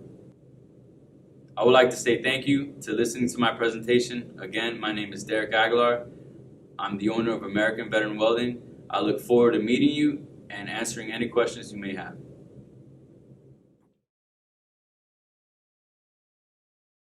Hi, my name is Dr. Kathleen Antares, and I'm a physical therapist, and I'm the owner of Motioncraft Therapy, a limited liability company that I started as a result of physical therapy treatment that I received. I was an Arabic language interrogator in the U.S. Army, and I was discharged from active duty with a service-connected disability.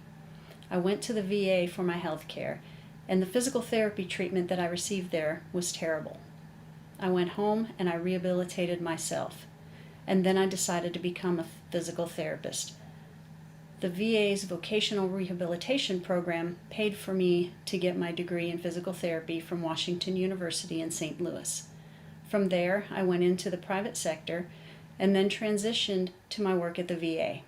I am currently the clinical program coordinator for physical medicine and rehab at the Bay Pines VA here in St. Petersburg, Florida.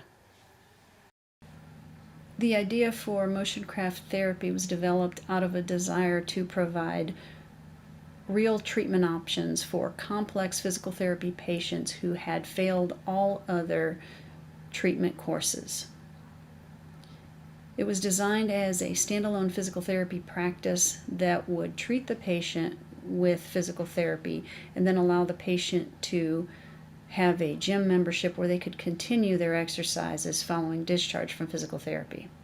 I recently discovered a franchise opportunity that incorporates all of these elements into their business plan.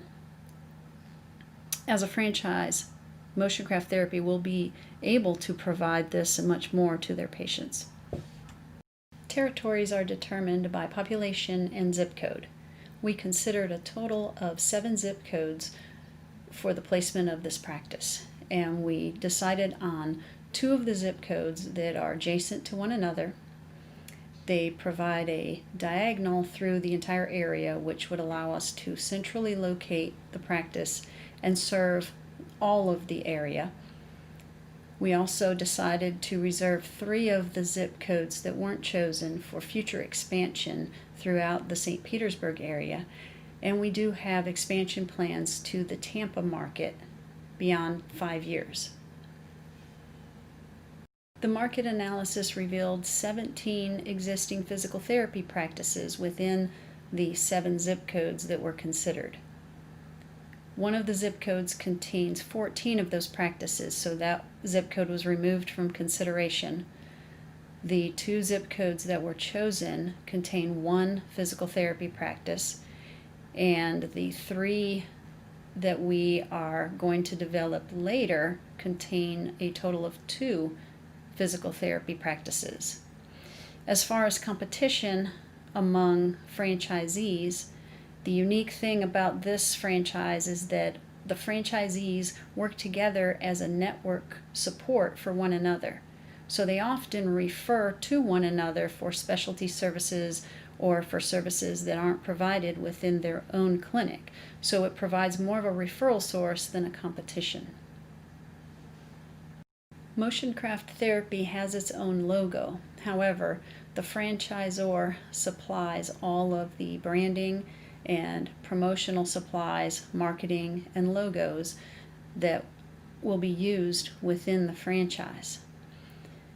Motion Craft will benefit from any national marketing and local marketing, and all of these fees are covered within the franchise agreement fees, royalties, and startup costs.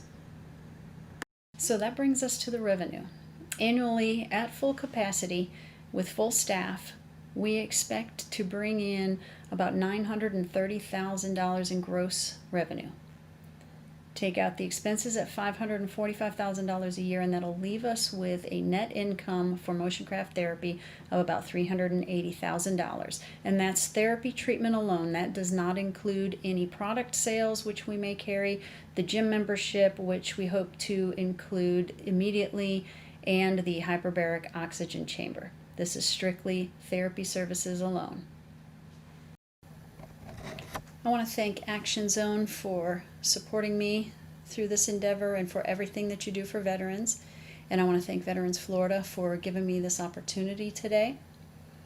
My name is Katie, and I'm a doctor of physical therapy. I'm a level 3 ice hockey referee. I'm a member of Team USA in the sport of duathlon, and I'm an entrepreneur. But before I was any of those things, I was a service-connected disabled veteran. And I hope to use this opportunity to help other service-connected disabled veterans achieve their goals the same way I have. Thank you so much.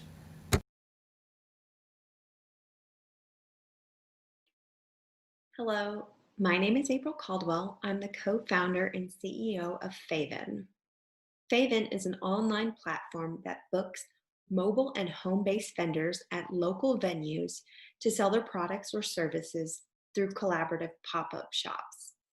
We help small business owners who don't yet have a storefront by booking them with those who do. In 2017, I quit my job so that I could start my very own gourmet popcorn company.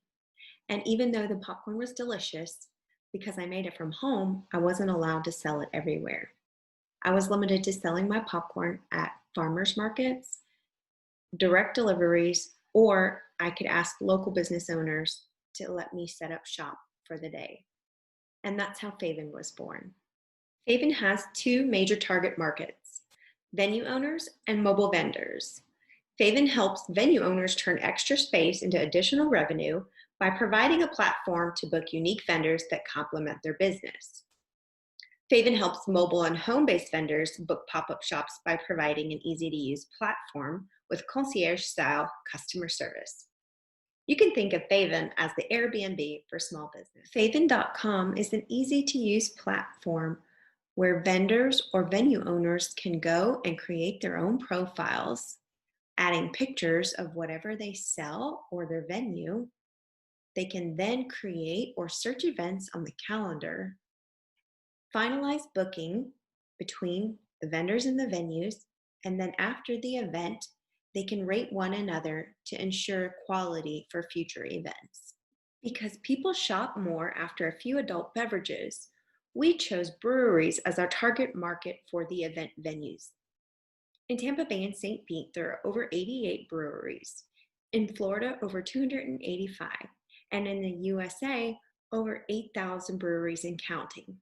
And it is true, people shop more after a few adult beverages. The Faven business model is B2B, with our main source of revenue coming from the venue's monthly subscription fees.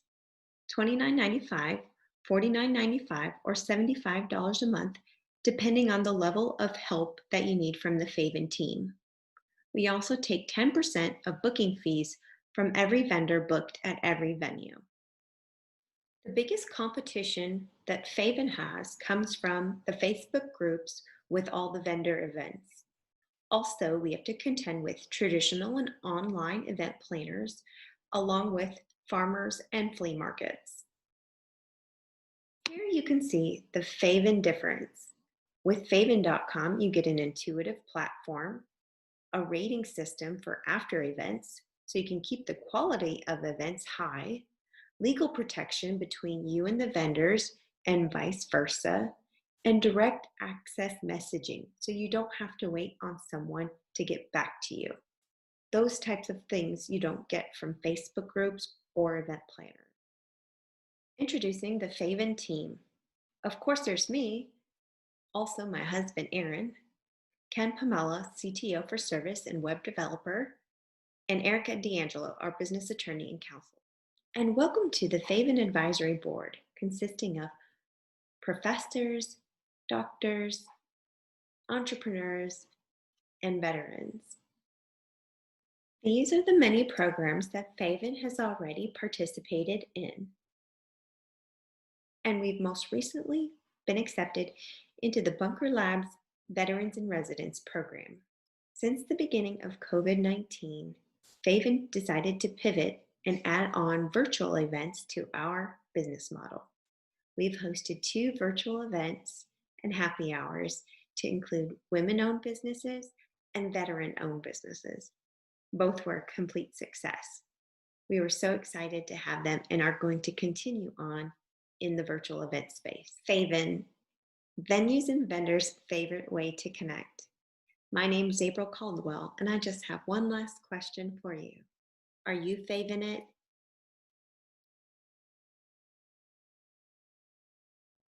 Hello, my name is Brian Carr, and I'm the owner of No Roots Woodworking and Design. I've been in the Navy for 17 years and have served in Iraq and Afghanistan on multiple tours, as well as commissioned a new naval warship and led a medical department for over 300 sailors. I'm retiring soon and be transitioning to starting my own woodworking business in the Jacksonville, Florida area. We're seeking a $15,000 investment to enlarge some of our equipment, make it more commercial, as well as to advertise our business and create a greater footprint of the customers we're able to reach. No Roots Woodworking and Design specializes in creating furniture, home decor, and military mementos from sustainable local materials. What's this mean? It means that we take materials from salvaged structures in and around our area and turn them into some of the pieces you'll see on the future slides. Some of the problems that we have in the market is all the furniture is mass-produced, generic, it's made of inferior qualities or particle board, laminated with a plastic coating, and is not sustainable. They are made from younger trees that do not have as tight of a grain structure as the older trees and old growth timber that we use in our products. Our solution is that we create quality, unique, and customizable furniture, home decor, and military mementos from salvaged and sustainable materials. One of the other things that makes us unique is we don't go through a distributor or a large furniture plant or manufacturing company to make our furniture. We make it ourselves, so when customers buy our products, it goes directly from the craftsman to the consumer, much like the farm-to-table food method that is very popular today. Our business model is very simple. We take old material from buildings and salvage sites like you see here, and we keep it in its original state like you see in the fish silhouette on the left, or we refinish the material and use it like you see as on tabletop in the picture to the right. Now, the table legs and the frame of the table are from the 1900s, and so is the wood on the other one. But you can see how we're able to take that and use our woodworking skills and turn that into quality finished product. Some of the products that we create are very diverse. We have the ability to create furniture like you see on the left side of your screen that is very finished, very high quality, as well as be able to leave stuff in its original state from weathered and patina over the years. The home decor we create is a wall decor style, as well as coffee pour stations and other items. Our military mementos are what originally started our business and is still one of our biggest sellers because we're able to customize to the measurements and the needs of the customer, which large-scale producers normally don't do. The market size and home decor size for the market is very large. Furniture market is almost 4.8 billion with an annual growth rate of 5.1%. Home decor market is almost 616 billion with an annual growth rate of 3.2%. There are over 75,000 military members in the Greater Jacksonville area. Jacksonville is the largest city per size in the United States of America, and it makes up almost 14% of the workforce. That gives us a great deal of customers in the area for us to reach out to regionally. Our target market is homeowners, military members, and gifts. We target both male and female customers, and we expect a big burst in sales for the holidays because a lot of our products, we have smaller products as well that allow it to give us gifts for other customers. It makes it easier to ship. We advertise through email strings, advertisements through magazines and Facebook, as well as we have markets on Etsy, our website, and Riverside Arts Market. We plan to use our social media pages through YouTube, Facebook, Pinterest, and Instagram to grow and divert customers to our markets, either on Etsy, Riverside Art Market, or on our Facebook page.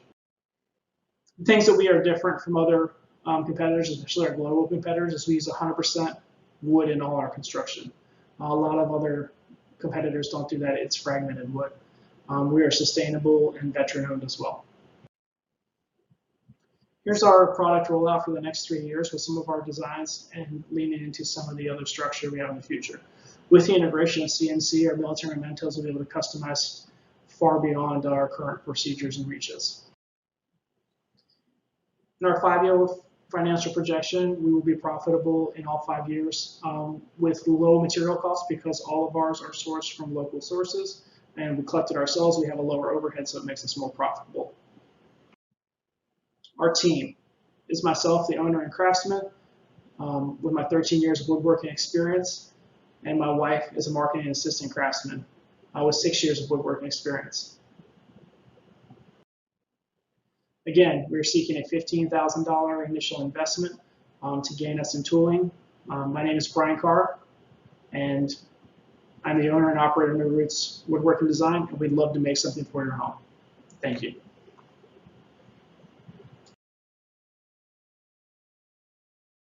Hi, my name is Steve Edwards. I'm the CEO of Premier Virtual, veteran of the 82nd Airborne Division and Florida National Guard, graduate of Florida Atlantic University, and an expert in the job fair and recruiting industry.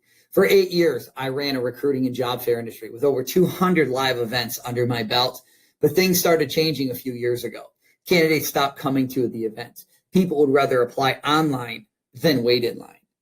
With millennials and Gen Z being digital natives, we had to look at something that we could make sure that everybody could be interested in. So I came across virtual career fairs, went out, added it to my tool belt, used a product that was out there already. But after 5 events, I realized that I could build something that was even better and more suited for what my clients' needs were. So I broke off and created Premier Virtual. I have put over $150,000 of my own money into it, as well as monthly back into that to make this product the best out there. I have lit the match. I am looking for somebody to throw the gas on the fire to take this to the next level. Job fairs are dying. Candidates used to have to wait up, get dressed, wait in line, wait in traffic, get to the front of a line at the job fair and be told, go apply online. Recruiters would be out of the office all day long. Recruiters were getting frustrated because they weren't getting quality candidates. Candidates were getting frustrated because they were being told to go wait online. COVID hits, and that changed everything. In-person job fairs started getting canceled all the way through the end of 2020. Now job fairs look like this.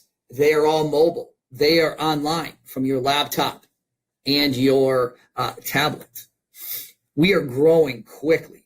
Just in the last 3 months, our industry, we've been rated in one of the top virtual career fairs in the entire country. Workforce Solutions are using our platform. Colleges are using our platform. Recruiters and job fair organizations are using us. The tech community has chose our platform to run their events on. The facts are this: 30 million people file for unemployment just since COVID had hit. In-person events are getting canceled all the way through 2020. People are seeing the benefits of what virtual can do now for their organizations as well as colleges. If you look at unemployment plus the benefits of virtual career fairs and canceled event, that is a huge opportunity for Premier Virtual. We are the future of recruiting. We're a SaaS platform that's an all-in-one virtual recruitment platform that companies, organizations, and even the military can run their own events on. We started in 2018 as a proof of concept, again, on some other platforms that were out there. 2019 started the development of Premier Virtual. By August 1st of 2019, we had our first clients. November, we had our first live in-person job fair or virtual job fair. From there, we decided that we were going to license this product so that organizations can run their own event.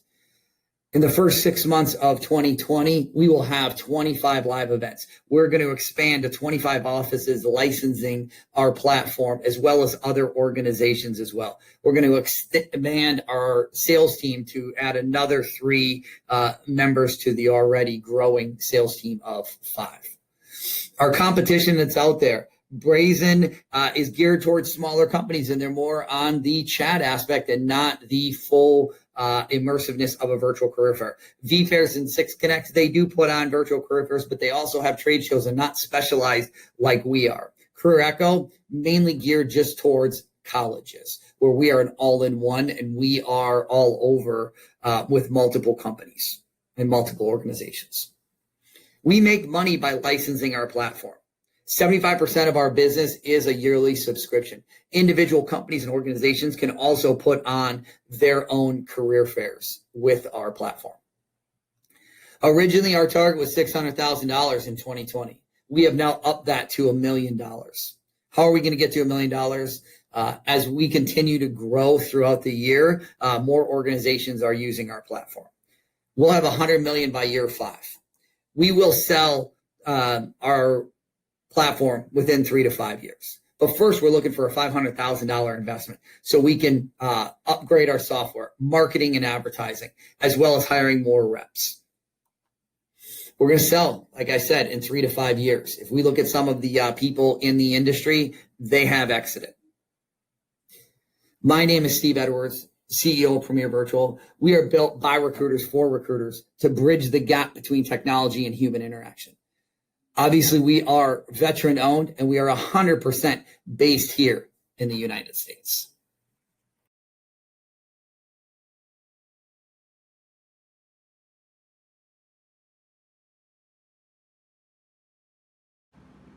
My name is Dale Speechens. I'm the CEO and co-founder of ShipShape Urban Farms, an agritech focused on rebuilding food systems.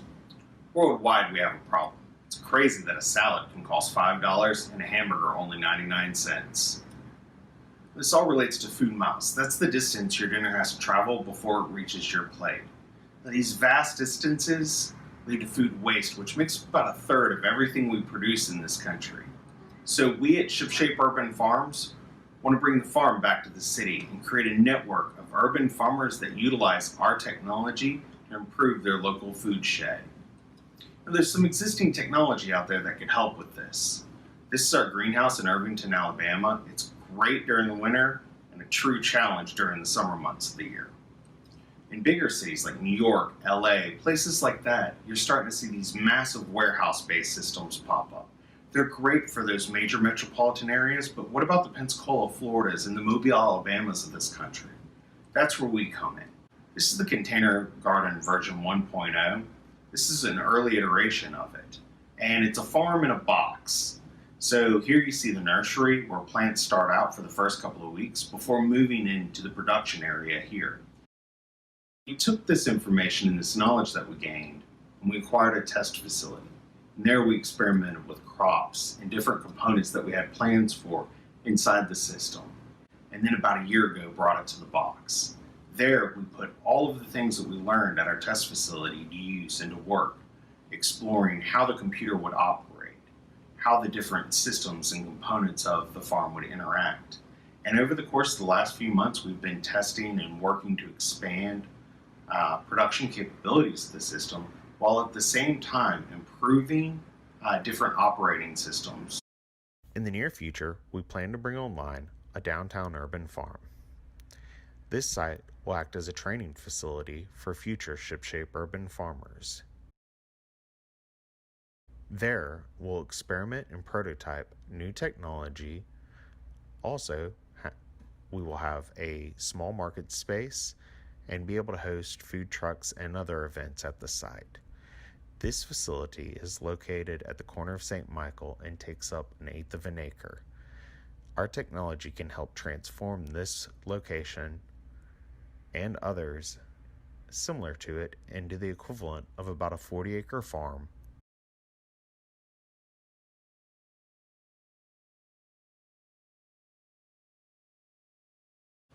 So we at ShipShape Urban Farms want to capture 10% of the market leads business year over year. That'll generate about 95 jobs along the Gulf Coast, many of which are high-paying jobs or manufacturing jobs. Our technology has about 100% markup and then has about a $1,200 monthly recurring revenue stream. In August, we went to market by bringing the entire farm to New Orleans.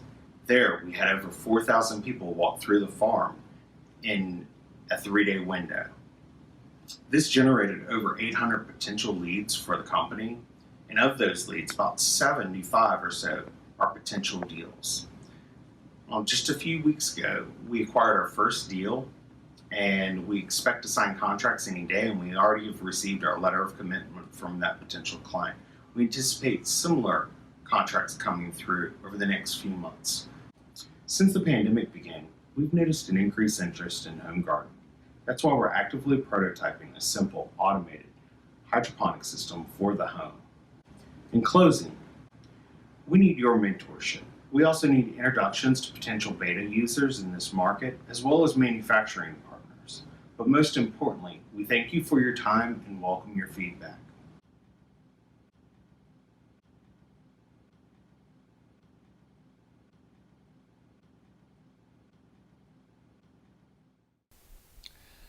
Today's virtual expo is just one of the ways that Bank of America supports veterans and offers them opportunities to succeed. Here's a short video about their Veteran Entrepreneur Lending Program that connects veterans with affordable capital to kickstart and fund their businesses. Some soldiers come back with wounds you can see, but many of us come back with wounds you can't see. I retired from the military in 2012. I spent 39 months deployed, and that surrealness of being in a combat zone, coming back into the civilian world was tough. A lot of dark years fighting off PTSD, and I had to really go outside of the scope, and I had to struggle with this notion of who I was, who I could be. Let me show you what I do to get rid of those demons.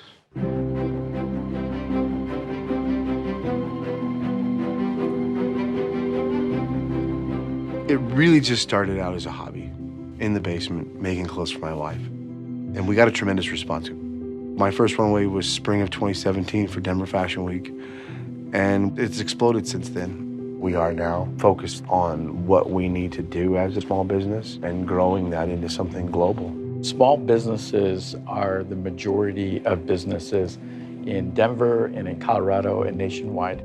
And a lot of veterans are starting up small businesses. We're one of the largest lenders to CDFIs, community development financial institutions in the country. And we partner with CDFIs like Colorado Enterprise Fund on our Veteran Entrepreneur Lending Program to connect veterans with affordable capital to help kickstart and grow their businesses. Soldiers don't become fashion designers generally, but Bank of America was the one from the beginning that says, hey, we believe in what you're doing, and we've created a program just for you. Let me connect you with the Colorado Enterprise Fund. Not only is he able to get that access to capital, but we also provide a training program and a mentoring program to help him get to the next level. It's really about, we really want you to succeed. And they've been supportive ever since. They've attended the shows. They're really a part of the journey. It's really wonderful to see Dwayne be able to have his business just take off. That's the fun part about my job, meeting passionate business owners like Dwayne. And we can't wait to see where Dwayne takes his business and his career. You know what? I've had a rough journey. I've overcome some obstacles, but I love what I do now. You have the power to choose your path. You have the power to choose who you are, and you have the power to find your own switch. Turn that light on and shine.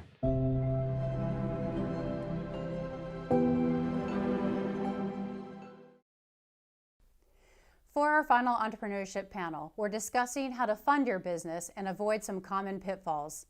Dr. Kevin Cox is from Florida Atlantic University, a network partner for our entrepreneurship program. Cesar Ruiz is the CEO of Learning Alliance Corporation, offering businesses workforce training and development programs and grant management services. Marcia Schuffman, University of West Florida, and Dr. Kawanui from Florida Gulf Coast University, both network partners and business experts. So we're going to get started with the questions. A lot of our participants are trying to get started on a shoestring budget. What are your ideas on how to get started with a business on a shoestring budget? I mean, before assuming that,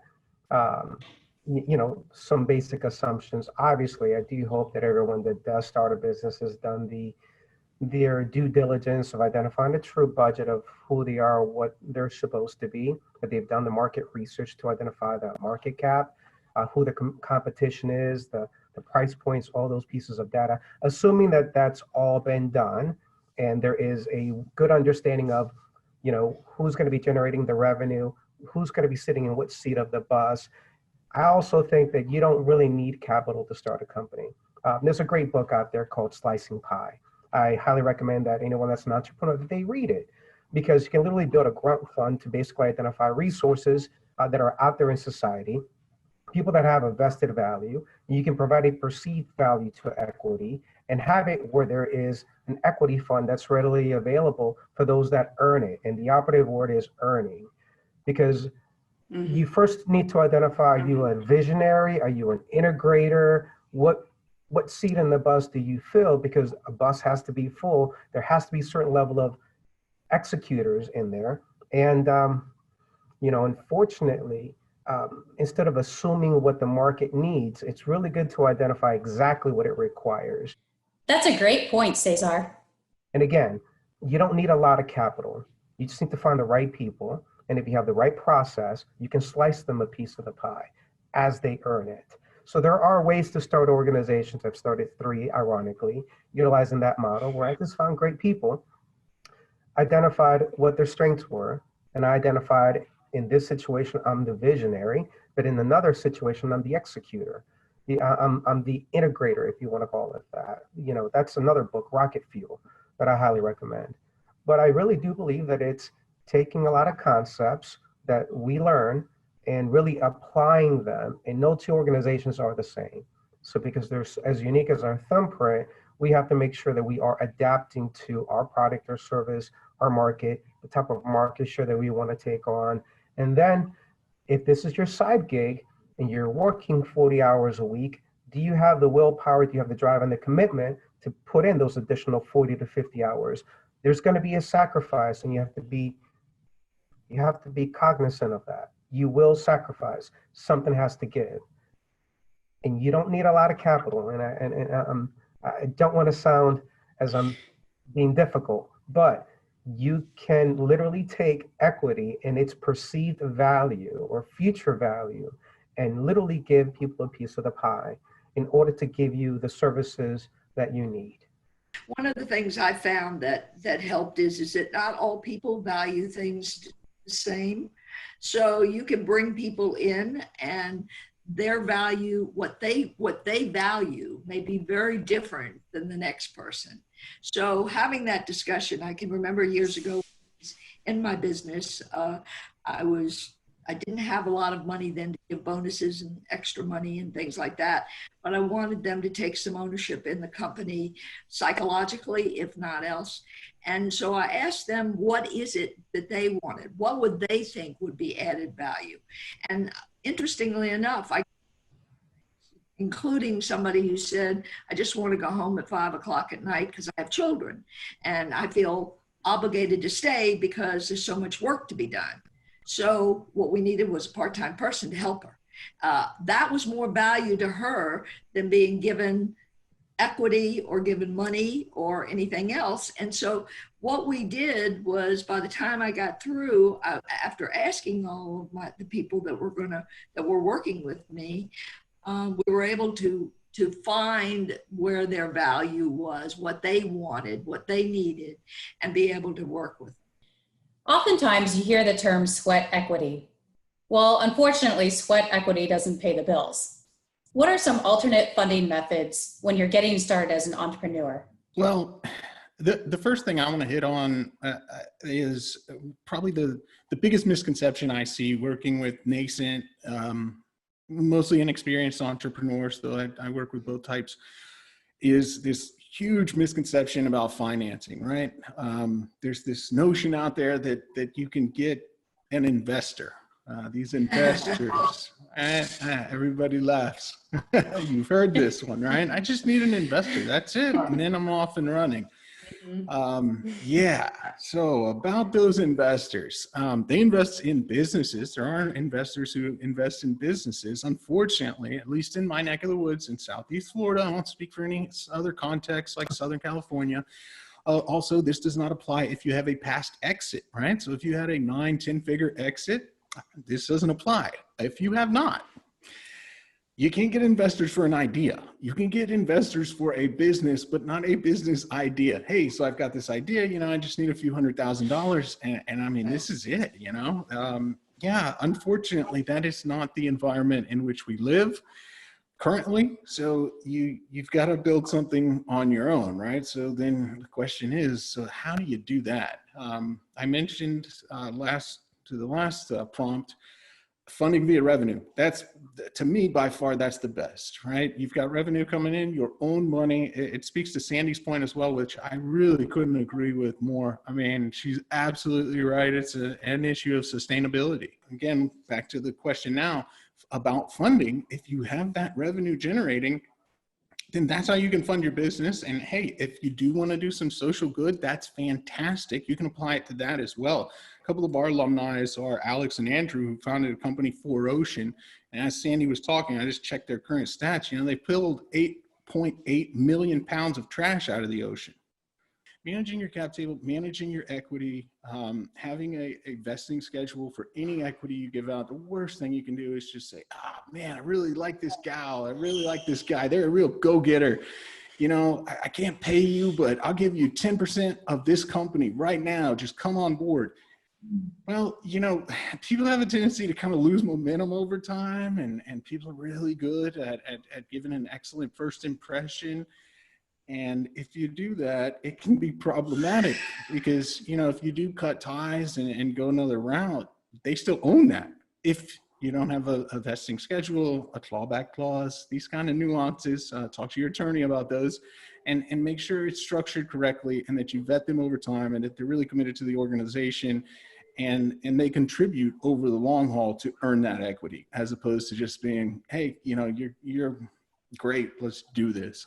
I think the other answer is when, the family, friends, and fools comment about the first ones to invest for you. I do think that it's a note to self when you have family and friends that invest in your business. Remember that, especially for family, you're going to have to go to Thanksgiving dinner and you're going to have to face them for a long time. So I think it needs to be clarified as to what you're doing with them and what the risk is for them, so that it's clear and expectations of how it would be paid back and or if it will be paid back, and if it's a loan, if it's equity, be real clear with them. The other is that the more you get into debt, the more difficult it becomes, because as you get into debt, the issue is that means you have to generate that revenue to pay it back. You can't expect that it'll come in the long run. So I think being very aware of what debt means to you and how that's going to be impact you. I also think that partnerships are difficult. I spent many, many years as an accountant and financial advisor before I went into this to where I am now. And in the and all my clients were entrepreneurs, business owners. And I will tell you that I saw very, very, very few partnerships survive. Lines of credit is another one that, depending on what you're going to do with a line of credit, if you're going to use that line of credit, in my history, I tell all of my entrepreneurs, you have that line of credit for an emergency. It can't be something to use for operating capital because you got to pay it back at the end of the year. But if you have an emergency and you need to come up with some money quickly, and then you can repay it with revenue that you're generating, lines of credits are like insurance policies. Lines of credits are important things to have, but they should only be utilized when you can see that you've got enough money to generate. It's a one-shot deal, and then you can repay it. It's not something that you're going to have to, because the banks expect that when you pay that if they give you money at the beginning of the year, by the end of the year, that thing's paid off. So yeah, exactly. Establish credit with the bank by keeping it for 90 days and then giving it back to them, and that helps to establish your credit. Yeah, exactly. That's a really great point. I mean, banks are in the business too of being banks. That's right. And if they get their money back and you prove to them with a small amount, you borrowed $5 and you gave it back to them, the next time they're going to be more apt to give it to you. So exactly right. Establishing that relationship and the trust. Absolutely. You can. Your banker can be your best friend if you work with them properly. Right. That is true. That is very true. Your banker can be one of your best friends. It's part of the three-legged stool. Good banker, good CPA, right. Good attorney, right? So right. Those are critical. Yesterday, I had a conversation with a client student. I'm now on his board, and he was talking about having a C-level employee hire, and he wanted to give him stock. And I said, well, first of all, you don't bring someone on C-level. You want to date first, and you want to go. And because he was going to give equity to this person right off the bat. And I said, no, absolutely not. You can't do that. And this person has had he's had 3 exits from other companies, very successful exit strategies that happened with, wonderful outcomes. But it still doesn't mean that it's going to be a great partnership for you. Second of all is we were talking about lines of credit. I also have a very very inexperienced entrepreneur, and he had opened a company. He did not come to us before he opened, and it was in the wrong place, at the wrong price, at the wrong time. And he was getting ready to take out a HELOC, a home equity loan. And I said, you will do that, and you will ruin your romantic partnership at home. It will never be the same if you do that.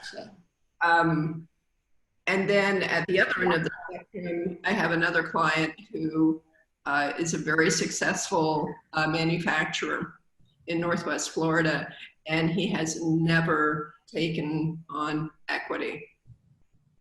He has over 100 employees. And now he can take loans, but he bootstrapped absolutely everything. And so obviously now he's in an amazing position, but I think every piece of his business is negotiated. Price is always negotiated. And, but this has enabled him to do debt instead of equity.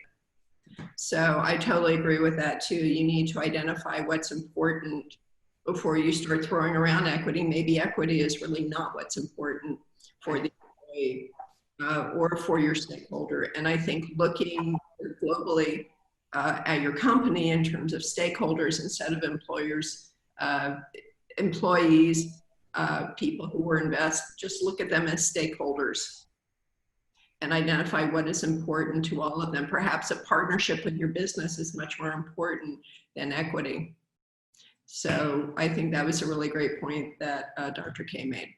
Perfection is the enemy of the good when you're starting off. Just get to work. So that's a really good point. And in light of what you're saying about just getting to work, how do you capture what you've done already to be attractive to lending institutions and investors? I mean, you hear a lot about financial projections. Well, how do you capture that to make your business look like it's working? It's gone even beyond revenue to some extent to recurring revenue, right? So they want that recurring revenue. If you've got to continuously chase down new patients, I know a company I'm working with right now that's doing fantastic, but they conduct a service for consumers, and once it's done, that's it. They need another consumer, and they're doing a great business. They're making a lot of money, but investors are not really interested in helping them expand because what do you mean? Once you've got a customer, that's it? Your service works. It works so well that the customer's done with you in 40 days? Then you need new customers. Well, what can we do to keep those customers, right? It's so much, it doesn't matter what your business is, it's always easier to sell to an existing customer, right? But I mean, pricing strategy is huge. It's really huge. It is important. I think also a lot of people should really look at whether they're going B2B or B2C, because again, your customer acquisition cost will be greater, and it's going to pivot if you're on a B2C model, right? So I think it's very important for the entrepreneur to really just try to digest and understand who their true customer is going to be. And the subscription models, you're right on everything, whether it's a product or a service, they seem to be everywhere. So thinking out of the box like that has also been very, very good. You know, I hope that all the veterans take the opportunity to take their business and really look at it slightly different after they see our discussion, simply because there's a lot of tidbits that they should be able to pull back and ask themselves a lot of the why questions, or am I doing this? Or, you know, there's a lot of pitfalls in business. Unfortunately, if everyone was overly successful, then we wouldn't be here, right? There's a lot of pitfalls, but I really do think that this group has really given a lot of great feedback. I'm actually enjoying this, by the way. Yeah, that's the whole goal, right? If it doesn't feel like work, then you're doing something right. This has been really phenomenal, and I can't thank you all enough for sharing your expertise and your insight and your time with our audience. Thank you very much. What an outstanding group of entrepreneurs. Now I'll turn it over to Cesar Ruiz of Learning Alliance Corporation to announce the second place winner. All right, everyone, this is Cesar Ruiz with Learning Alliance Corporation. I want to thank everyone who participated. And right now, what we're going to do is actually announce the second place winner, Dale Spegens with Ship Shape Urban Farms. Congratulations on your winning, and we hope that these funds will support your mission, your vision, and your direction. Good luck. Please welcome Lindsay Streeter from our presenting sponsor, Bank of America, to announce the first place winner of the Battle of the Pitches competition. Good day, I'm Lindsay Streeter with Bank of America. I have the awesome opportunity to present the first place winner from the Veterans Florida Virtual Expo pitch competition for this year. The first place and $3,000 prize goes to Premier Virtual and Mr. Stephen Edwards, who represented themselves in a grand fashion. So congratulations, Steve. Job well done. Thanks. That's a wrap for the Veterans Florida Virtual Expo presented by Bank of America, who made this all possible. Today's stream, plus more that we didn't have time to air, will soon be available at veteransflorida.org. Thank you for joining us, and have a great day.